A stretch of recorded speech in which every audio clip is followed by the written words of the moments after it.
Welcome to Parkersburg High School Memorial Fieldhouse for a taste of Parkersburg wrestling, where tonight, not only will you get to see the boys and girls varsity wrestling teams, you'll get to see the Jackson Middle School team and the Parkersburg Cougars, the main feeders for this Parkersburg High School wrestling program. We're about to get started here in the home of the 21-time state champion Big Reds. Oh yeah, my name is Bobby Roberts, and this is my wingman, Jim Caritas. Welcome to the show, Jim.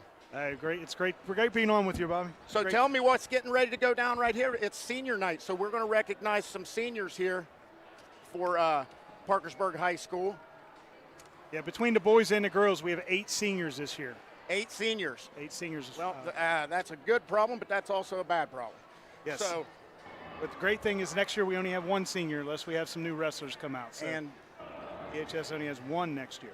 And as you see over here, Mat 1, here you see Mountaineer Middle School traveling down from Harrison County tonight, braving the weather to come down and wrestle here tonight on Parkersburg High School senior night. Jim, talk to me about some of the matchups we're going to see tonight. What are you looking forward to? Well, I look forward to a couple of the Jackson matches. One of the big ones is the heavyweight, Jackson Barton. He has done very well. He's put on a lot of weight this year, and he's hit the weight room, and he is 23-0 on the season. He's and he's a WSAZ champion this past weekend, which is a big deal. Big deal. Yeah. Now let's talk about a little bit of the youth wrestling, a matchup we could see at I believe 115 between the Cougars, Sheridan. What's Sheridan's first name, Jim? And he will be taking on Michael Littleton from the Patriot Wrestling Club, who was a Tulsa national champion. But anyhow, Brinsley Sheridan, he was a Tulsa Brinsley champion. Sheridan was the Tulsa champion. Michael was the Ironman champion. Both very prestigious wrestling tournaments to win at any level. Yes, that's going to be an awesome match to watch. And again, we are here tonight in Parkersburg Memorial Fieldhouse, and again, home of the 21-time state wrestling champion Big Reds, and this is also the home of 159 individual state champions in the history of this school. That is absolutely unheard of. Back-to-back state titles in 50 and 51, 70 and 71, 88 and 89, 03, 04, 07, 08, and they won 3 in a row twice, 57, 58, 59, and 92, 93, and 94. Parkersburg High School was the inaugural 2020 West Virginia Duels champion, and that took place at the Greenbrier Resort. That was an amazing event. I was actually there for that one. My son was on the team, so great memories there. And as we wait here to get started, checking out a little bit of the Mountaineer Middle School action here, warming up on mat number 1.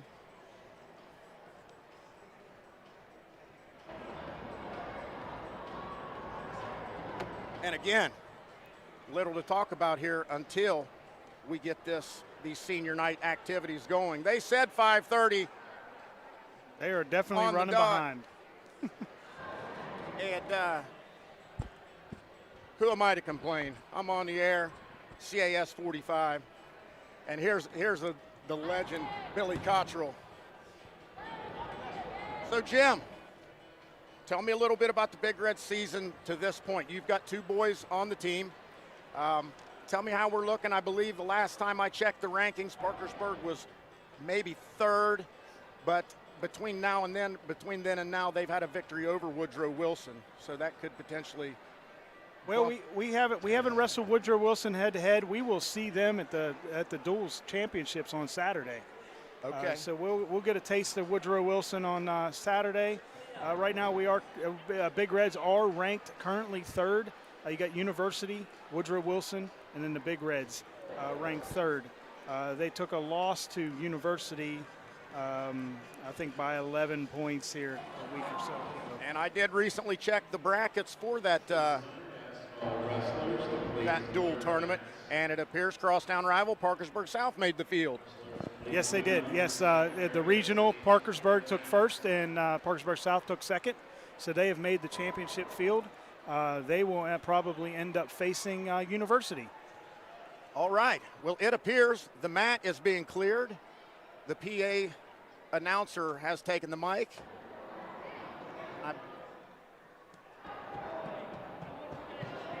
There is head coach Matt Littleton in the center of the mat. And we are about to get underway.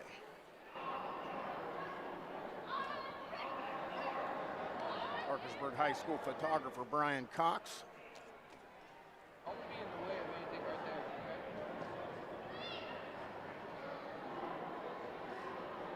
Ladies and gentlemen, sports fans, welcome to the same vantage floor inside the Memorial Fieldhouse on the campus of Parkersburg High School.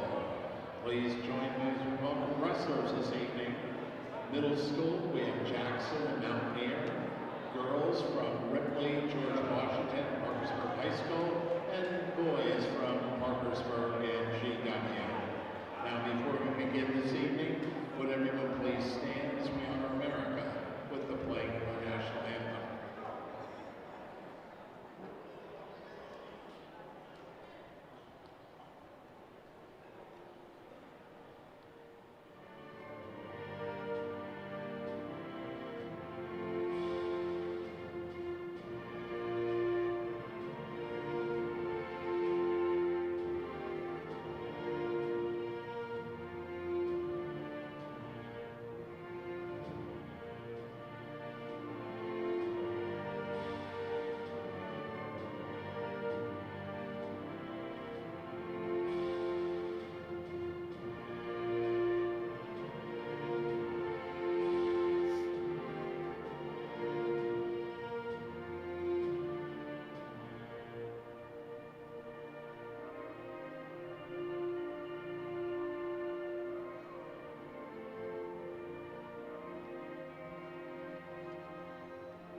And as we wait here, Sports fans, before we begin tonight's matches, tonight is a special night at Parkersburg High School as we honor the seniors from both the girls and boys wrestling team.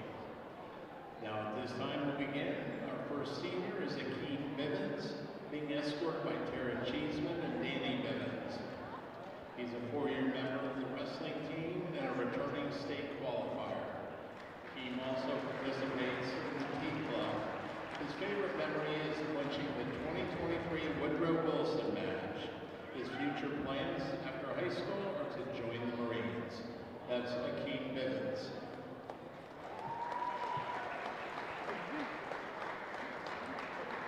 Our next senior is Brandon Davies. He's being escorted by his father, Dean Valley, and mother, Michelle Valley. He's been on the wrestling team for 3 years. Recorded the fastest pin his sophomore year, and he was a 4th place finisher for the MSACs his freshman year. His favorite wrestling memory is a 7-second pin. His future plans after high school are to join the Marine Corps. That's Brandon Davies.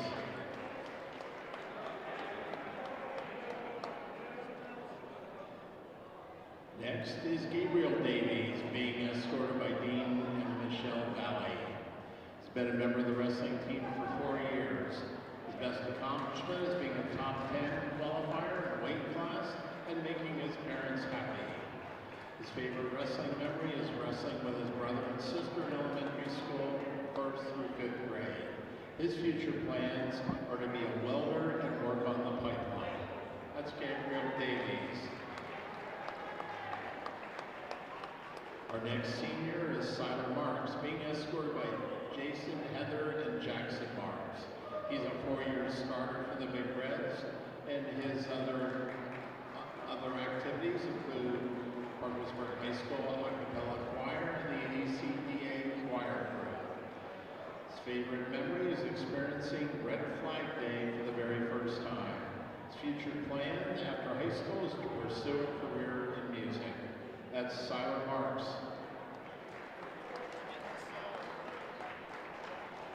Our next senior is Jesse Showalter, being escorted by his mom Amanda and stepdad Jake. He's been a member of the wrestling team for 4 years, been a 4-year starter and a 2-year state placer. He also is catcher on the high school baseball team. His favorite memories include all the hotel stays, and after high school he plans to go to either college or enter the military. That's Jesse Showalter. Next we have Nevaeh Mason, being escorted by Jeff Mann and Dana Mann. This is her first year, and she placed 5th at the Powerade and 3rd at Lexington. Other activities include the National Technical Honor Society, National English Honor Society. She also participates on the swim team and crew. Her favorite memory is her first pin at her very first tournament. After high school, she plans to major in nursing in the fall at WVUP. That was Nevaeh Mason. Our next senior is Adriana Medina, being escorted by Carrie Allen and Haley Triplett. This is her first year on the wrestling team. Her other activities at the high school include soccer, basketball, and senior women's club. Her favorite wrestling memory is when the bus broke down and they were stuck at Powerade. Her plans after high school are to play college basketball. That's Adriana Medina. And our final senior this evening is Callie Way. She's being escorted by her parents, Chris and Angela Way. This is her first year on the wrestling team, where she placed in the top 3 at every tournament so far, placed 3rd at the Powerade. She's a member of the Senior Women's Club and National Honor Society. She's competed in gymnastics for 13 years and has been a level 10 gymnast for 5 years. Her favorite memory is getting 2nd at her first tournament, then driving 2 hours and winning her gymnastics meet. Also, she's enjoyed getting closer with her dad and brother during this season. Her plans after high school are to attend Fairmont State University to study exercise science and compete on the acrobatics and tumbling team. That's Callie Way. Let's give a big round of applause for all the member boys and girls of the Parkersburg High School wrestling teams.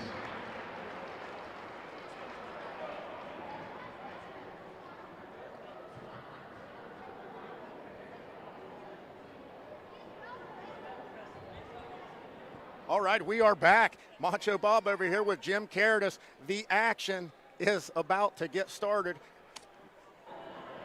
Mat number 1 is going to start off with Jackson Middle School taking on Mountaineer Middle School. It looks like our first matchup is going to be at 78 pounds. But to my right, the far end, between Jackson and Mountaineer. And on the second mat will be the girls from Ripley, George Washington, and Parkersburg High School. And starting the night out on mat number 1 at 78 pounds is going to be Gino Crooks from Jackson, coming off a 3rd place WSAZ finish, and he's going to be taking on Justin Rosa out of Mountaineer Middle School. Yeah, Gino Crooks, 6th grader, placing 3rd at the WSAZs this past weekend. That's a big deal. It is. That's a big deal. That's a big tournament. People call that the middle school state championship. And that he's placed 3rd. Yeah, a 3rd place finish for the young man is very good. And he's got some cool shoes. I don't know if you can see his shoes, Bobby. Hey, and that's one thing I always check out is the shoes. These Nikes are fresh over here. Greenway. Oh, they have Jackson Generals painted on them. Looks like he's done a little bit of custom artwork. Here he walks onto the mat, and you'll see those shoes. Here he comes, young Gino Crooks. Looks like he's headed over towards the scorer's table. Oh, doing his little pre-game warm-up, it looks like he's doing there. And I don't know who's more anxious, Jim, me or the wrestlers. I don't know. I'm a little anxious myself. I've been sitting over here sweating bullets for about the last hour waiting for this thing to get started. I was also just informed the Mountaineer heavyweight is also undefeated. Also, we are going to have a battle of the Titans, 2 undefeated heavyweights to culminate the end of this Jackson and Mountaineer Middle School duel. Yeah, 2 undefeated heavyweights. And again, you go up and down this lineup here for Jackson, and you've got them listed here for me, Jim. You've got Gino Crooks was 3rd at WSAZ. Jackson Brown was 7th at 102. Christian Johnson was 3rd at 110.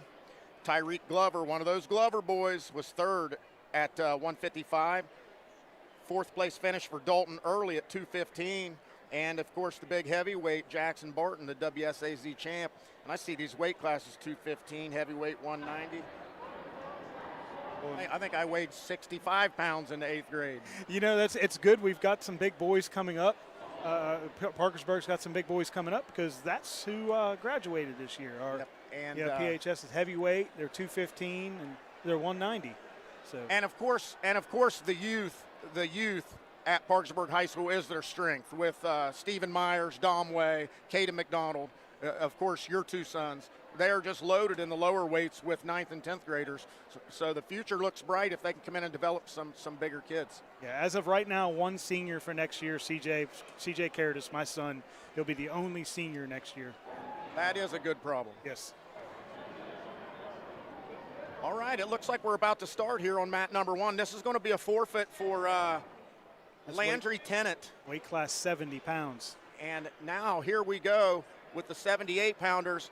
Gino Crooks is chomping at the bit, ready to go. Here comes his opponent. Justin Rosa checks in at the scorer's table, and we are about to go live.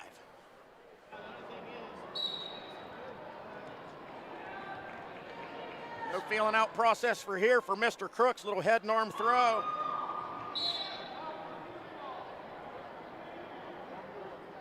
Free takedown, no near fall on that, out of bounds. Free takedown, no near fall. Finish out of bounds, restart in the middle. The old infamous middle school head and arm cowboy is what he hit there. If it works, it works. I've seen it hit at the highest levels, so it's not a go-to move. If it's there, it's there, right? If it is there, it is there. Here we go with Gino Crooks with the proper cut technique. Posts the head down. He's back in on a single, got it elevated. Back to the mat for another 3-point takedown. 6-1 lead for Gino Crooks. Oh, looks like Gino Crooks got this one in control on mat number 1. Let's go mat number 2. Looks like we got some girls starting on mat number 2. Here we go, mat number 2. Raiden Walker in red and Laney Knopp in blue. Raiden Walker, the Parkersburg Big Red, good hand fighting there going on early. And speaking of shoes, check out those pink shoes, Jim. Oh, different color shoes. Pink's where it's at. And again, this is the inaugural season for the Parkersburg High School Big Reds girls wrestling team, and I have no doubt the popularity of this program will grow quickly. It's originally started this year, 16 girls on the team. Laney Knopp in on the single, elevated. Working. And the girls' team is kind of like the boys' team, a lot of young wrestlers. And no score there where Miss Knopp was very close to scoring the takedown, but good scramble ability there by Raiden Walker to get back to her feet. Good heavy head pressure there from Raiden. Anytime you get that head close to the knee, you're in trouble there, but no offense coming out of the Big Reds camp. Good head control, good hand control. Clamp down on that tricep on the right-hand side of the Ripley wrestler. She needs to look to shuck that to the side. And again, with these young ladies new to the sport of wrestling, there's very basic fundamentals that they'll improve on quickly, and you know, come next year they'll be a little more competitive. Let's go Mat 1. Looks like Mat 1. We got Matthew Fleming. Matthew Fleming, Mat 1 for the Jackson Generals, taking on Colton Kelly.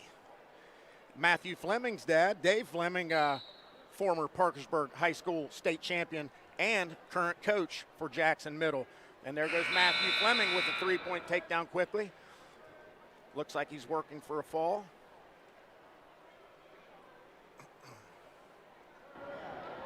He's in tight, lots of pressure. Working the boot in there, got a leg in, got the man broke down flat, forearm across the back of the neck. Looking for an arm bar. Looks like he's got that left arm barred up, and here he goes. He's got his man in near fall criteria. Looking for that pin. And he relinquishes the move, gets his 4 near fall. That gives him a 7-0 lead. Now back to near fall criteria with a half Nelson.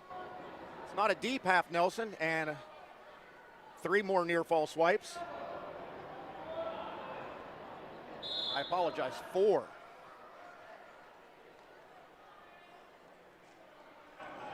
like he's looking for that tech fall. Not really looking to pin. And you see the Jackson Generals come out here. They start quickly. And looks like the referee's at the table discussing something. And back to Mat 2 over here with Still a 0-0 score. Raiden Walker here. Big Red's in top control. A little high, and it looks like Ripley Wrestler is going to secure an escape. Nothing yet. Hanging still on the front headlock. Referee says red control, red control. 0-0 here between Raiden Walker of Parkersburg High and Laney Knopp of Ripley. The battle of the colorful shoes. Raiden has hung on that head for 2 full periods. She's got to be getting tired. And there's the 3-point takedown for Laney Knopp. Broke free of that front headlock and immediately took the back. Looking for a little far side cradle action here. Nothing doing. Looks like that's the period going to end 2-0. That was a reversal there. She started out on bottom. And Jim, you see a lot of scoring opportunities for these young ladies, but we're just going to chalk that up to inexperience, not seeing the opportunities. First year wrestler, you know, probably 2 months into the season, 2 months. And it appears that Matthew Fleming has secured the 15-point technical fall. And we are back to the ladies. A 2-point lead for Laney Knopp. Raiden Walker, neutral. she's back on that head again. If she can do something out of that headlock, she spin and get control. 1 minute 35 remaining, third period. Jim, I only see 2-0 on this scoreboard. That was a reversal. Oh, that was a reversal. So she started not a out on takedown. bottom. It was reversal, not a takedown. Yes. Thank you for paying attention.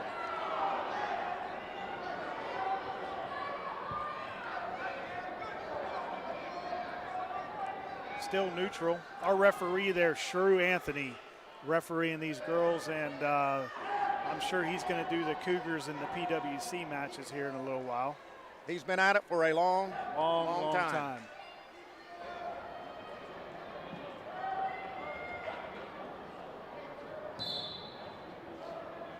So we got a takedown and then 2 near fall.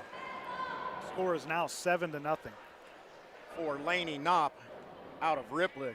And over here on Mat 1, the Jackson Generals and the Mountaineer Middle School are just rolling through these matches. They're into their 4th matchup. And we are on the first ladies matchup of the night.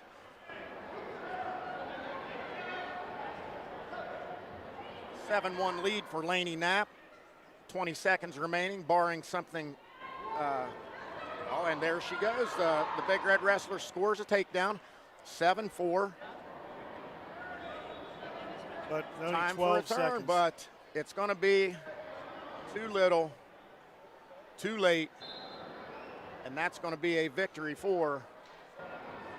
There's an escape for Lainey Knapp, making it 8-4, and she will emerge victorious.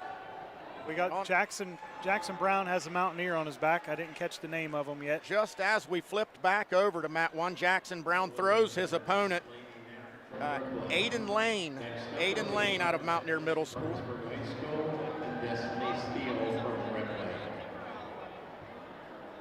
That's going to be a 3-0 lead for Jackson Brown. Aiden Lane assumes the bottom position. Jackson Brown will go optional start. And we'll see if he's just going to turn him loose or work for a cradle offense, which is what he went for. Slipped over the head. He's in on the single. Still in control from the top position. Cuts the corner. Sits the man to his butt. Working up the body for that body lock. Now would be a good time to abandon ship for Aiden Lane, as he does wisely. And reaching back around for that leg is not always the best move. And you can see Jackson looking for a cradle. It looks like he's got a boot in there. Look, and there's a little cross face, Macho Bob's favorite move.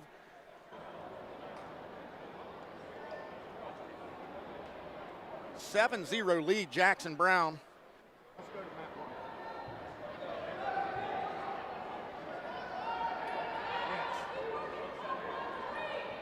1. All right, here we go. Back to the ladies' mat. Karma Hedges out of Parkersburg. Karma Hedges out of Parkersburg taking on Destiny Steele from Ripley. And Karma Hedges secures her first three-point takedown of the night, working on the edge of the mat over there. Shrew Anthony watching them close. Karma was one of the two girls from last year that came out and wrestled. So this is her second year wrestling. That's great, and you can see good little loose, tight waist. Now she's got the arm bar in, somewhat of a chicken wing, a flat-handed, that's a chicken wing right there. There's a half, and she's got her opponent in trouble. See how much just another year of wrestling can do for you. Karma Hedges secures the victory. And again, 1 year of experience is crucial for these girls to not just learn the moves, but learn to see the move before the move is there. Yes, that's it's 1 year, 1 extra year of experience. That's what it does for you. And in case you're hearing what sounds like war drums, we've got the big red drum up in the stands. Every time a wrestler gets put on their back, the drum gets beat. And Jackson Brown secures the pin for Jackson Middle School. And here comes another of those WSCZ placers, Christian Johnson from Jackson Middle School. And he is taking on Michael Ney from Mountaineer Middle School. And you see the good activity there from Christian Johnson. Good mobility, lateral movement. Well, head to ear tie up there. Back to the center we go. Michael Ney, a very long prospect here for Mountaineer Middle School. You see a good 2-on-1 baseball bat arm drag there by Christian Johnson. Well done, reminiscent of Stephen Myers and Dom Way. That's a popular move on this side of town. Yes, it is. Yes, those two do it better than most, especially Stephen Myers. He does. Here he comes with the quarter Nelson, and that is it. A quick work of that match. Caitlin McCartney, Parkersburg High on the bottom. Faith Riley from Ripley, top position. Caitlin McCartney with the 3-1 lead. And a good tight waist and a half. They're a inside wrist and a half by Miss Bailey. And very heavy top pressure.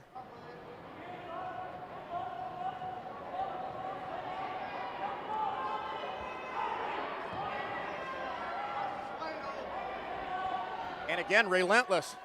Faith Bailey just relentless running this half Nelson. And it's actually not a half Nelson. Now she had a inside wrist on both sides and trying to run that as a pinning combination. uncomfortable position for Caitlin McCartney under there. She's just getting bundled up from every direction. Good far side cradle there by Faith Bailey. And she's got her in near fall criteria. And if this referee was in position, the Ripley wrestler is pinned.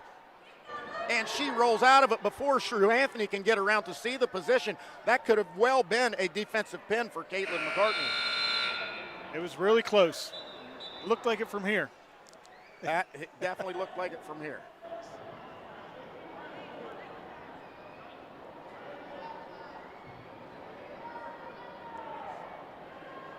A 7-1 lead for Faith Bailey, who amazingly escaped that pinning predicament she had herself in.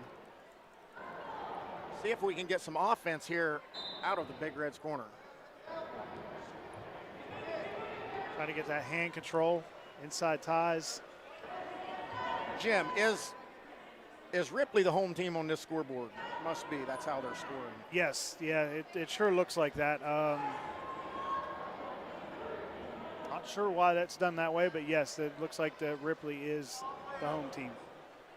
And again, we've got Faith Bailey here with a heavy top pressure, a 10-1 lead, 1 minute 15 remaining. And you can just hear the rain pelting this field house roof. I can hear it over my headphones. Oh, she's getting her, she's got that wrist. And Faith Bailey's relentless with these 2-on-1 inside wrist movements. And again, too high right there, a little tripod action out of the bottom, and the escape is there, hand control back to the mat. And that's just, again, we'll chalk that up to inexperience and maybe a little bit of conditioning. To her back she goes, Faith Bailey, and the rolling, spinning mat slap by Shrew Anthony. One of the most athletic moves we've seen of the night. Showing his agility. And what we see here, Xander Brown, the Jackson wrestler, on top, working some type of an arm bar, down 6-4 to Joshua Nicholson. Joshua Nicholson holds a 6-4 lead over the Jackson wrestler, Xander Bowman. Xander Bowman with a loose, tight waist. He worked a half Nelson, and their little explosion off the bottom by Joshua Nicholson.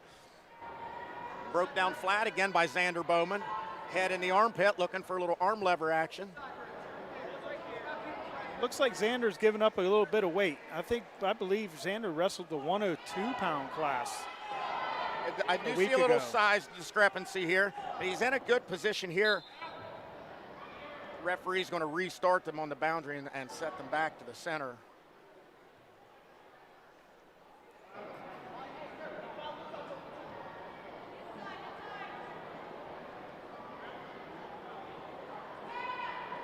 Joshua Nicholson bottom, Xander Bowman top.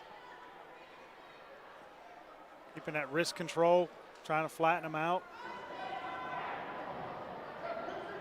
Heavy in the top position when you're running out of time. That's the best place to be, heavy on top. I can't see the scoreboard well enough to see what period we're in. I would imagine this is going to be the third. I think it's the third start of the third and period. Final period. Xander Bowman, where he wants to be in the bottom position with the opportunity to score, very close to locking hands by the top man. Yes, it was. And the referee did call the technical violation. The hands cannot overlap in any way, shape, or form. That makes it 6-5. Joshua Nicholson, top wrestler, in the lead. Short sit by Xander Bowman. And there's your reversal by Xander Bowman to take the 7-6 lead for the Jackson Middle School Generals.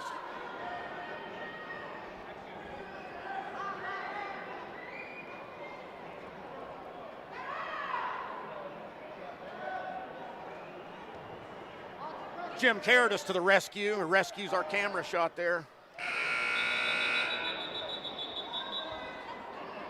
And Xander Bowman doing a good job controlling top position here, looking for a ride out to secure this 1-point victory. 1 minute, 10 seconds remain, third and final period. Bottom wrestler Joshua Nicholson, head planted securely in the mat. Good top heavy pressure by Xander Bowman. Very little action coming out of the bottom here. Armbar goes in on the left side. And here comes Xander Bowman running around the corner. And he is not going to give up. He's about to step over the head. If he can secure that foot around the head, that would be big trouble for Joshua Nicholson, who seems to have run out of gas. And he goes back door, slides back, pulls the armbar, secures the chin. That's a pin right there. And now Joshua Nicholson is on his way out. The pin for Xander Bowman. Excellent victory there by Xander Bowman, giving up a little bit of size. And back to the ladies' mat over here where Adriana Medina on her back, rolls out of it, puts the Ripley girl right onto her back. Adriana Medina was in dire straits, and she comes back from the jaws of defeat. You hear the drum thumping back here, and a big pin by Adriana Medina. What a comeback. What a way to go out on senior night. Is Adriana Medina the one that said she's going to be a basketball player? She is a great basketball player for PHS, going to college to play basketball, and decided she wanted to wrestle this year. Well, I tell you what, you gotta love having that kind of toughness and tenacity in a basketball player's frame. She asked the coach if they. Okay, here we go. Parkersburg High School. Haley Warman taking on Marla Glenn from Ripley. Yeah, Adriana Medina goes to wrestling practice, leaves wrestling practice, goes to basketball practice. Wow. Every day. No lack of conditioning, cardiovascular strength there. Ooh, big slam on big this slam. mat. Big slam on mat one. So Haley Warman, Marla Glenn, Warman in red, Glenn in blue. Heavy head pressure. Not much action here as far as leg attacks or such. Locked up in an ear-to-ear tie-up. We get a pin on mat one after a big slam.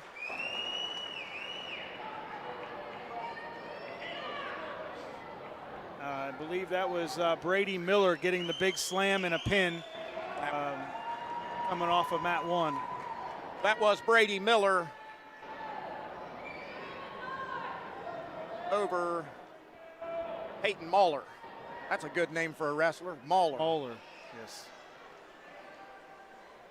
Again, back over here to mat number 2. Adriana Medina, Big Red's wrestler. Haley Warman, Marla Glenn, still locked up in his head, ear-to-ear tie-up.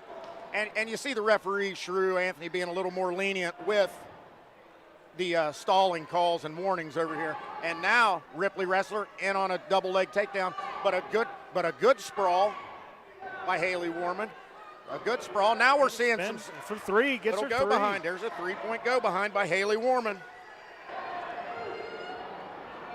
Yeah, that was great sprawl. Got control. And one thing I've seen from Haley Warman, she's got good hips. When her opponent makes a leg attack, she's got a very good sprawl. She gets her hips back and down to the mat.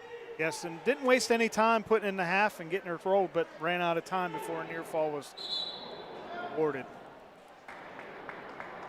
Looks like they chose neutral to start the second period. I expect to see some more of that ear-to-ear tie-up. And here we go. Well, I tell you, I don't know.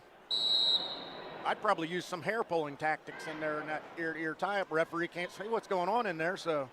Yeah, you're supposed to keep that hair tied up, but it's hanging out there. Any advantage you can get.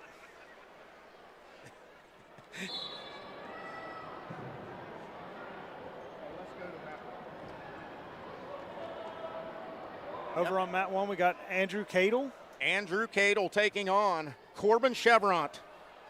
And again, they're in the ear-to-ear tie-up. Now they're forehead to forehead. And you see, as you get a little more experienced wrestlers, they go away from the ear-to-ear and use that forehead to maintain leverage and good head position. A little bit of hand fighting going on over here. Andrew Cadle in green and black. Corbin Chevront in blue. There's a dive underneath, a body lock and a sprawl. and he's going to cut the corner and finish. Corbin Chevron ties the match up, 3 apiece. Good tight waist. And again, going for that front quarter Nelson. It's not in there deep. All the difference between that attempt and the one finished earlier was the depth of the forearm over the top of the head. I always say if you could stick your finger in their ear, it's tight.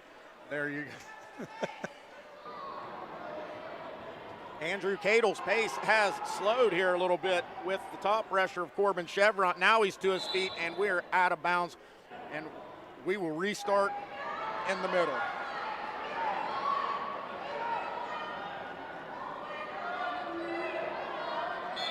It looks like another takedown right at the buzzer to get 3 more. Over on mat 2. On the ladies' mat, that's a 6-0 lead for Haley Warman over Marla Glenn of Ripley. And we've got a good one over here on mat number 1. It's a 4-3 lead for Andrew Cadle. And heavy on the head here. Both guys getting their head dangerously close to your knees and your ankles. And here comes Cadle with a front headlock.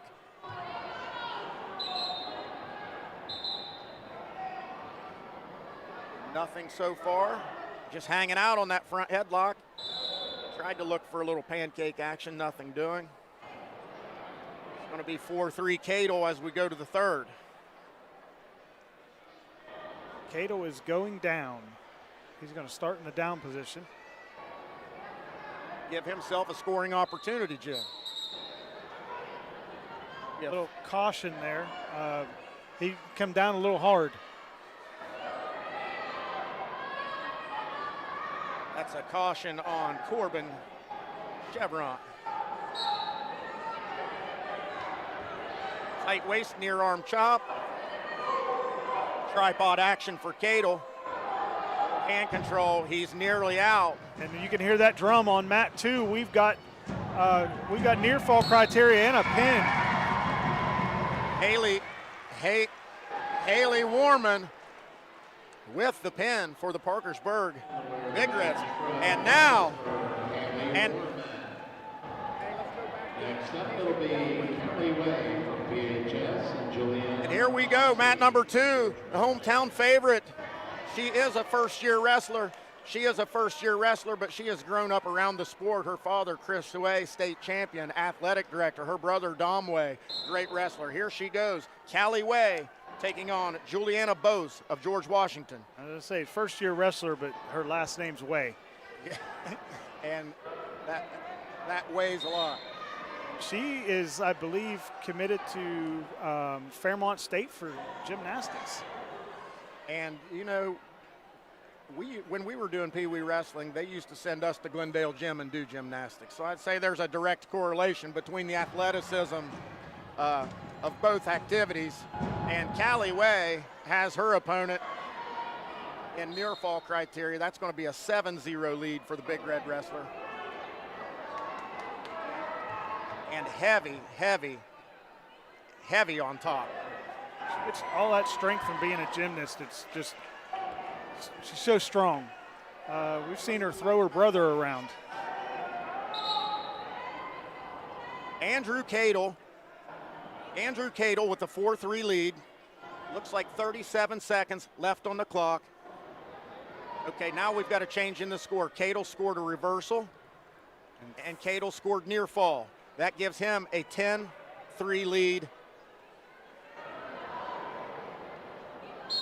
And here we go to restart, 35 seconds remaining.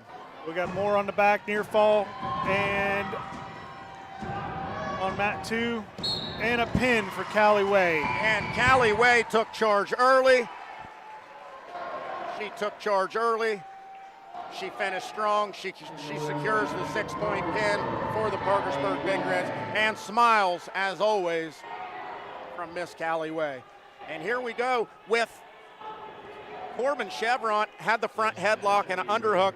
He has secured his reversal to make the match 10-6, but he is out of time. That's going to be victory for Andrew Cadle from Jackson. Raiden Walker Parkersburg High School taking on Savannah. I hope I don't butcher this. Morzakowski out from Ripley. And the head and arm throw, and Raiden Walker is in trouble. Savannah Morzakowski didn't want him to mess her name up anymore, so she ended it quickly. And next, here we go. Robert William taking on Gavin Nutter. Robert William in green and black for the Jackson Generals. Gavin Nutter in on a double. Good underhook and an ankle ride there by Robert William. And he's looking to secure the three-point takedown. And there it is. 3-0, Robert William.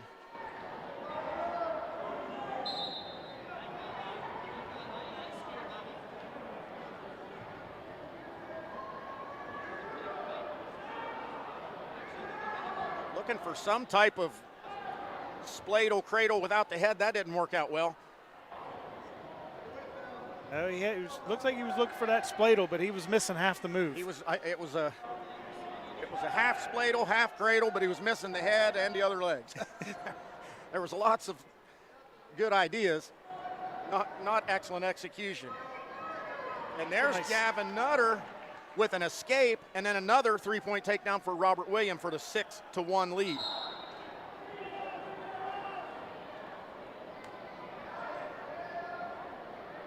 And this match is at 135 pounds. They will start neutral. 6-1 lead, Jackson General. Yeah, this Jackson duel, it's going fast. They're already at 135 pounds. They're moving right along. They don't play around over here. And sometimes in these middle school and the youth matches, you get a discrepancy in experience levels. You'll see more pins at the younger levels. Then I've noticed you come across an 8th grader that's hit the puberty level, and he looks like almost like a grown man versus a 6th grader that looks like he just stepped out of elementary and is pretty. I'm sure it's pretty intimidating for them. Robert William over here, Robert Williams 6-1 lead, heavy on the front headlock, looks to go bowling. Nothing there. His opponent there, Gavin Nutter, held firm on that leg. But boy, if these Mountaineer Middle School guys knew a sucker drag, they could be doing something here. Looks like a stalemate call there, no action coming from that front headlock, and they will restart in the middle.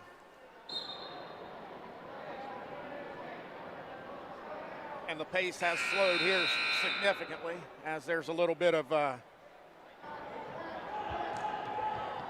inactivity. Again, back to some type of front headlock with a little wrist ride. Looking to go bowling again. Underhook, looking for a cement mixer. Back to the front headlock. Mostly all for show. 30 seconds remaining in the period. Now he's got him broken down flat, looking for a near side cradle. Looks like he's got it locked up. And here he goes. Gavin Nutter's in trouble. Near fall.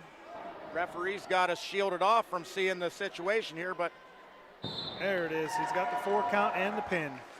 And that is that. Robert William with the near side cradle pinfall.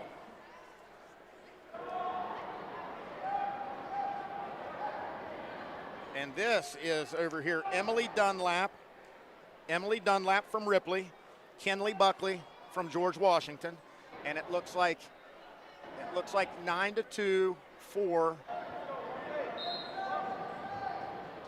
whichever wrestler is the guest. I'm going to say I believe that Ripley's the guest on this one, but I might be wrong. Yeah, that's how they got him. Top on this list over here is been the home or the guest team. I'm sorry. And now Emily Dunlap's got Kenley Buckley on her back and in trouble, and there's the pinfall. And we've got Ethan Roop Ethan Roop from Jackson taking on Evan Clevenger from Mountaineer Middle. Looks like 3-0 lead for Ethan Roop. And the winner of the match from Ripley was Emily Dunlap. Out of bounds, and they will restart in the middle. Ethan Roop and Evan Clevenger, a tall, lanky wrestler from Mountaineer Middle.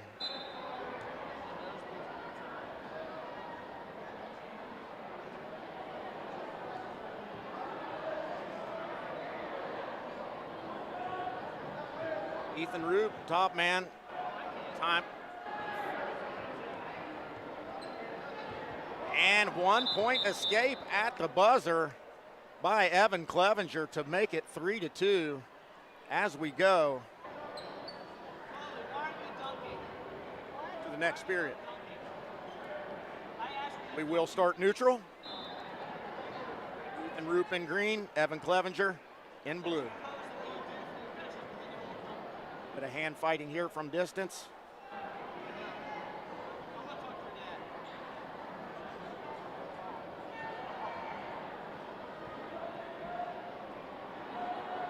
Very little action. Here's a double leg takedown by Ethan Roop. Cuts the corner, secures his three.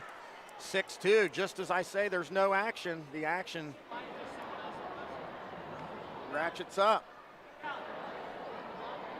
That's 6-2 lead for the Jackson General. That's some great camera work right there. Right in on the move. Yeah, working a little 2-on-1 underneath by Ethan Roop and controlling one of those table legs. Now he's got an inside wrist and a half Nelson.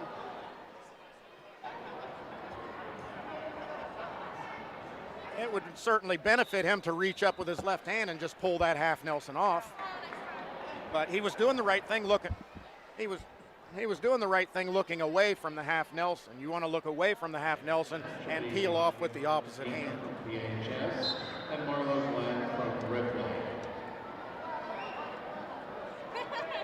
And it looks like we're about to be joined by the smiling assassin. Callie Wade, you just smile all the time, don't you? Yeah. So tell me about your wrestling career. What got you started in this wrestling? My brother has wrestled like forever, and my dad. My whole family is a big wrestling family. Okay, and you're very good at it for being so green. Let's talk about what's coming after high school. I'm going to Fairmont State University. I am competing on the acrobatics and tumbling team on a scholarship. Yeah. And how does the gymnastics correlate to the wrestling? Does that benefit you, the athleticism, the explosiveness? Definitely the strength, yeah. Okay, tell me, what's your goal for this year? How are you going to finish this season? Hopefully win state. Anything less than a state title will be disappointing. Am I right? Yes. Callie Way, you're a fine wrestler, and Thank you. you're a great representative of Parkersburg High School. Thank you for joining me. Thank you. Back to the action over here on mat number one. Ethan Roop still holding on to a 6-2 lead. And it looks like this will be the final period, and we are neutral. And Ethan Roop has been effective with his double leg takedowns. And there's Gavin Nutter makes a little half-hearted attempt at a takedown, a little hand fighting out front.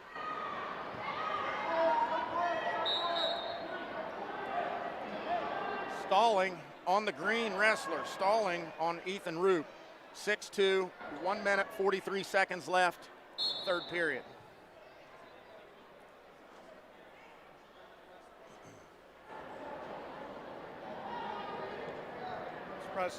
Surprised the referee's not calling the fingers.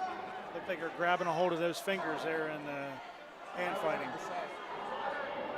Ethan Roop crawls in on that single leg. There he is, lifts and cuts the corner, and nearly secured the takedown, but a good little scramble there by Gavin Nutter. And Gavin Nutter is in position to score for himself here, down 6-2. Looking for a little cross-face cradle action, but nothing there. It's not pretty, Jim. Ethan Roop just clinging to that single leg. cut to that double leg and secured a takedown. And that's how he scored both of his takedowns previously. And again, I just chalk that up to a little bit of inexperience, and he's in an excellent position to take advantage, but the technique and the fundamentals are just not there.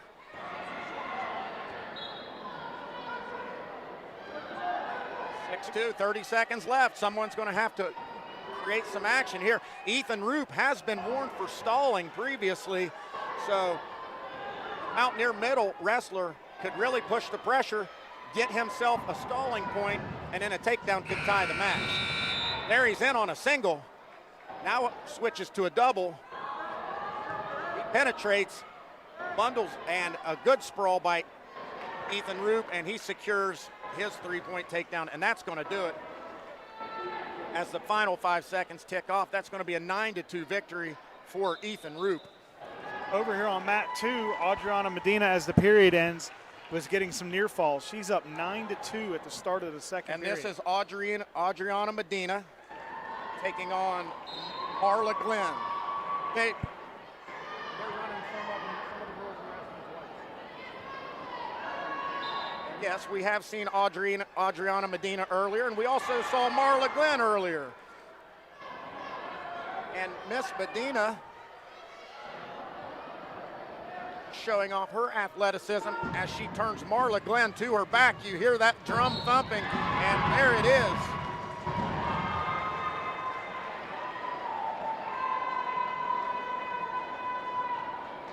And the pin by Adriana Medina. On mat 1, Tyreek Glover making quick work of his match. We just missed Tyreek Glover, one of those Glover boys.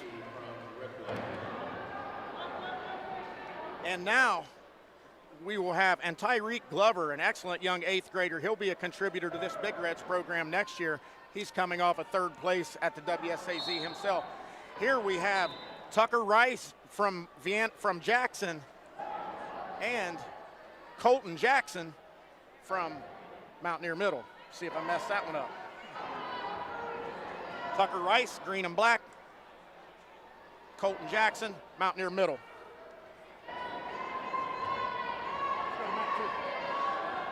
And here we've got Karma. Karma Hedges has Savannah Modrzakowski locked up in a near side cradle. She's already scored her 3-point takedown. Now she's got the Ripley wrestler going to her back. Half Nelson, underhook. This is big trouble for the Ripley wrestler. You can hear that thumb. You can hear that drum thumping. And that's the pin for Karma Hedges. And back to the middle school mat we go, and it appears Tucker Rice has secured his first 3-point takedown. That ends the first period, 3-0 Tucker Rice. PHS from George Washington. Very nice pink headgear there for Colton Jackson.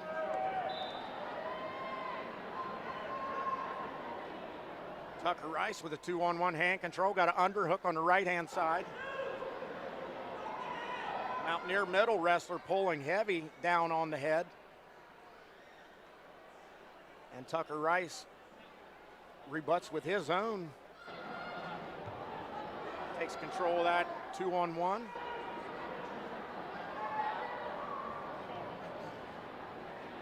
Back to the underhook. Underhook on the left-hand side. Got the head dropped underneath. There's a half-hearted shot. And a go behind by Tucker Rice to take the 6-0 lead. Just sit back, wait for him to take a bad shot, and just go behind. That's always a good game plan if you got a guy that's not really. Oh, he's got the cradle locked in now. Far side cradle, bottom knee in the ribs. Good finish there by young Tucker Rice.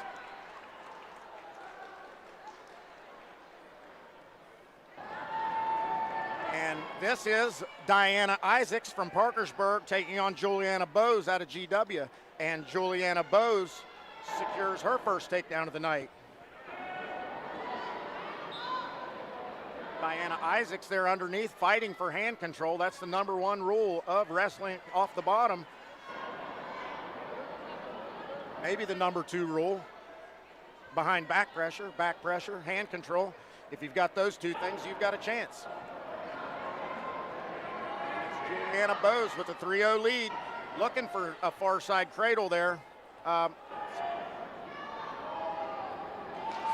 the head, so not getting that far side cradle anymore. But here's coming in on the leg. Yep, here's Diana Isaacs trying to reverse the situation, and she does. Secures her reversal. And that's what happens when you reach over the top, Jim. Yes. You get into trouble. So this is where the new 3-point takedown rule this year has started. It makes a difference. Before it'd be 2-2 right now. It does make a huge difference, especially for wrestlers that are effective on their feet. You know, it used to be you take a guy down, turn him loose, it's 2-1. You take him down, turn him loose again, it's only 4-2.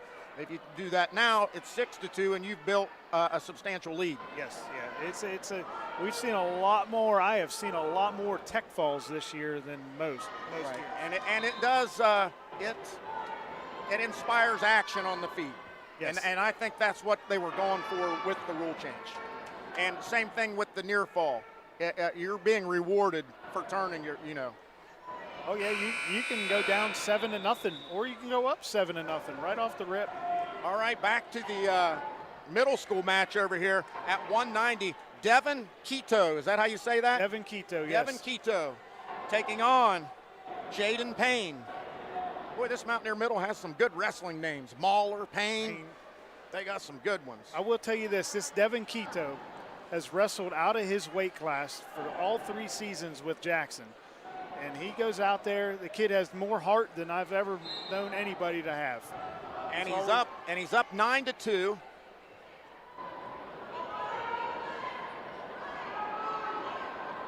But he's always wrestling 2 weight classes ahead.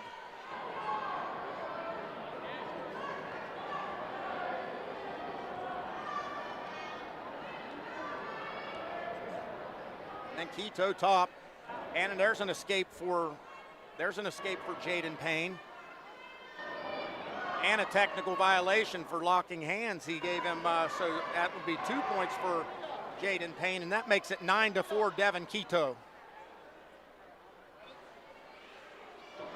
Jaden Payne trying to put some pain on him. He is trying. The effort is there. Little lull in the action on the feet here. Trying to reach for a knee pick. You see one man pulling out of bounds, one man trying to go back to the center.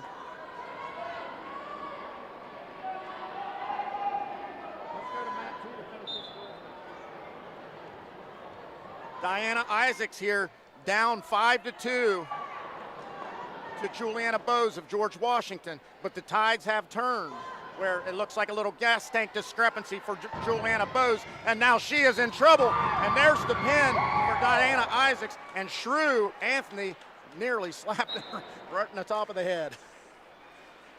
Good victory, good comeback victory by Diana Isaacs there.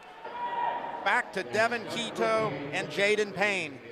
It is now 12-4 Quito. Jackson Middle wrestler with the lead starting off the bottom.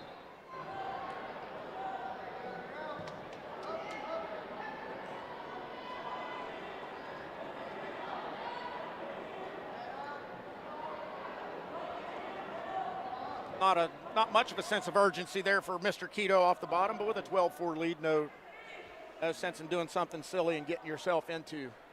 Needs to control those wrists a little bit, control some hands. Yeah, there's not much hand control on the bottom right now.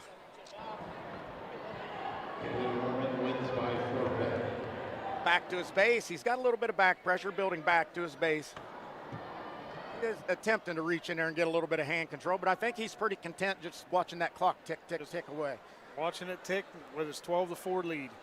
And I don't believe there's been any stalling warnings or anything of that nature thus far. He's controlling the little hands now.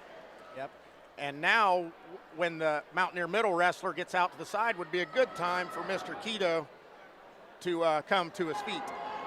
Because it's not a good position when you got a big boy like that laying on your head. And now he's in on a single, and he shows some strength some resiliency. Can he cut the corner and finish? Yes, Devin Keto. Two reversal makes it 14-4. Okay, so he did not go neutral. He just got the 2-point reversal.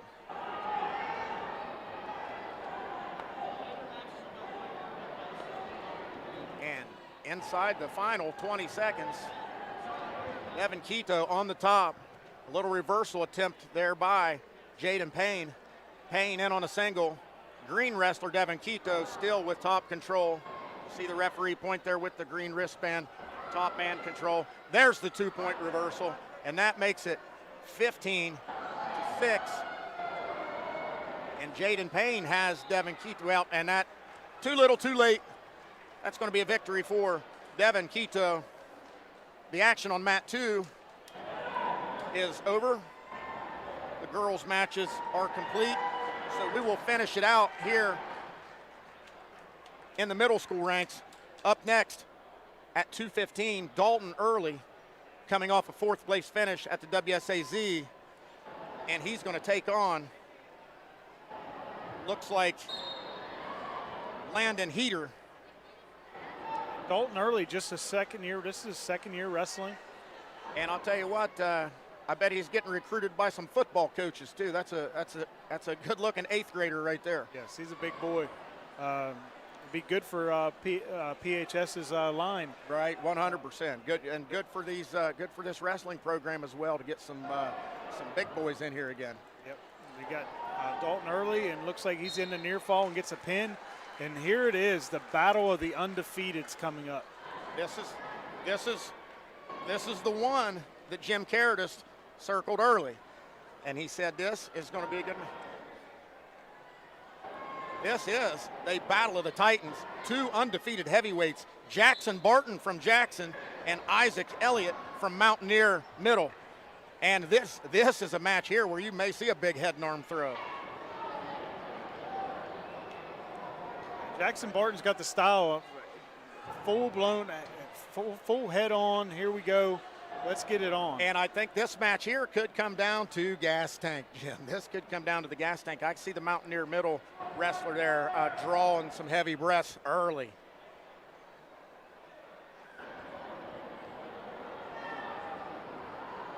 Bit of head-to-head action, forehead to forehead. Hand control for the Jackson wrestler. 2-on-1. There's some heavy paws to the head. These are 2 big polar bears in here. And I've seen many times 2 wrestlers like this. The first move is to the back, and it could end quickly. And here we go, straight to the back. Well, we're going to get a 3-point takedown, and since he was in near fall criteria, he should be awarded 4. I believe time ran out. Oh, okay. We got the 1 minute first period. Yep. in the middle school, and he did land directly on top of his head. Yes, I got that takedown real late, right at the last second. Yeah, right as the buzzer sounded.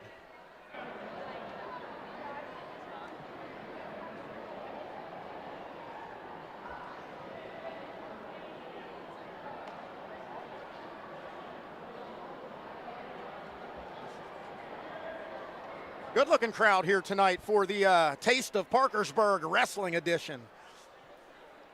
And you can see here the Big Red Captains are out there squared up with the George Washington Captains. A little shake of hands, a little less intensity than the PHS South matchup. Saw a little bit of smiles and stuff going on out there. So yeah, you don't see any smiles at the PHS South duels. Well, and we've got the GW Patriots here, so we've got more Patriots coming in to take on these Big Reds. We're going to start off at 106 pounds, and you see Seth Drennan strides to the middle and accepts his forfeit. That's 6 points for the Big Reds. At 113 pounds, we're going to have Aiden Linko taking on Zach Shawver from GW. As we you're going to see some big size difference here. Aiden Linko probably weighing in at about 101 pounds today. Zach Shaver weighing in probably close to 115. Aiden's the backup for Seth Drennan at 106, and our 113 is out due to injury right now. So, but Aiden, he's quick into that shot. He's a quick little wrestler. I'll tell you, this Aiden Linko, he's a backup 106, but I bet you he would place top 5 at the state tournament. Right, and you can see the size discrepancy here as Zach Shaver's got Aiden Linko in bad shape here, looking to sag those hips back. Now he steps over for that Saturday night ride and turns right out of it. Aiden Linko now locks up the cradle, goes to the cradle, and there's that chain wrestling that comes with experience, Jim. When you're moving 1 or 2, 3 moves ahead. When something's not there, you go right to the next. And he's got him stacked up, and that's it. That's a pin for Zach Shaver, ties the match at 6-6. And Zach Shaver is a jiu-jitsu champion. Okay. That's a tongue twister, jiu-jitsu. Yeah, I believe an injury default in the heavyweight matchup over here, maybe a safety precaution there. Jackson Barton landed on top of his head pretty heavily, and we'll just hope that he's okay. So in GW just took the lead 12-6 with a forfeit at 120. Our 120-pounder, CJ Caritas, is out due to injury. It was not wrestling today. His Caritas boys must be soft. Well, not that. I'll tell you, the little brother, big brother got to do up the little brother. Little brother goes out with a shoulder injury. Oh, big brother says, hold my Pepsi, let me show you how it's done. That was a joke. I know. He said, hold my Pepsi, let me show you how it's done. And he goes out and gets a shoulder injury. And here we come with Colton Skeen for the Big Reds taking on Nash Davis for GW.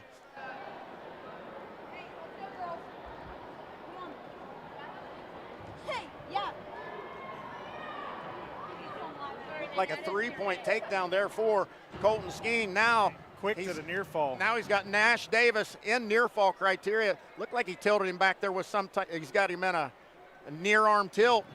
Good camera work there. He's got the wrist trapped underneath the bar on the back. Did he get any near fall swipes that time? He did. I think the ref's holding on to him. Holding 4. He's holding 4. And he's waiting for him to let go of that arm bar and break the maneuver. But I think once he comes off the wrist underneath, it's a new move.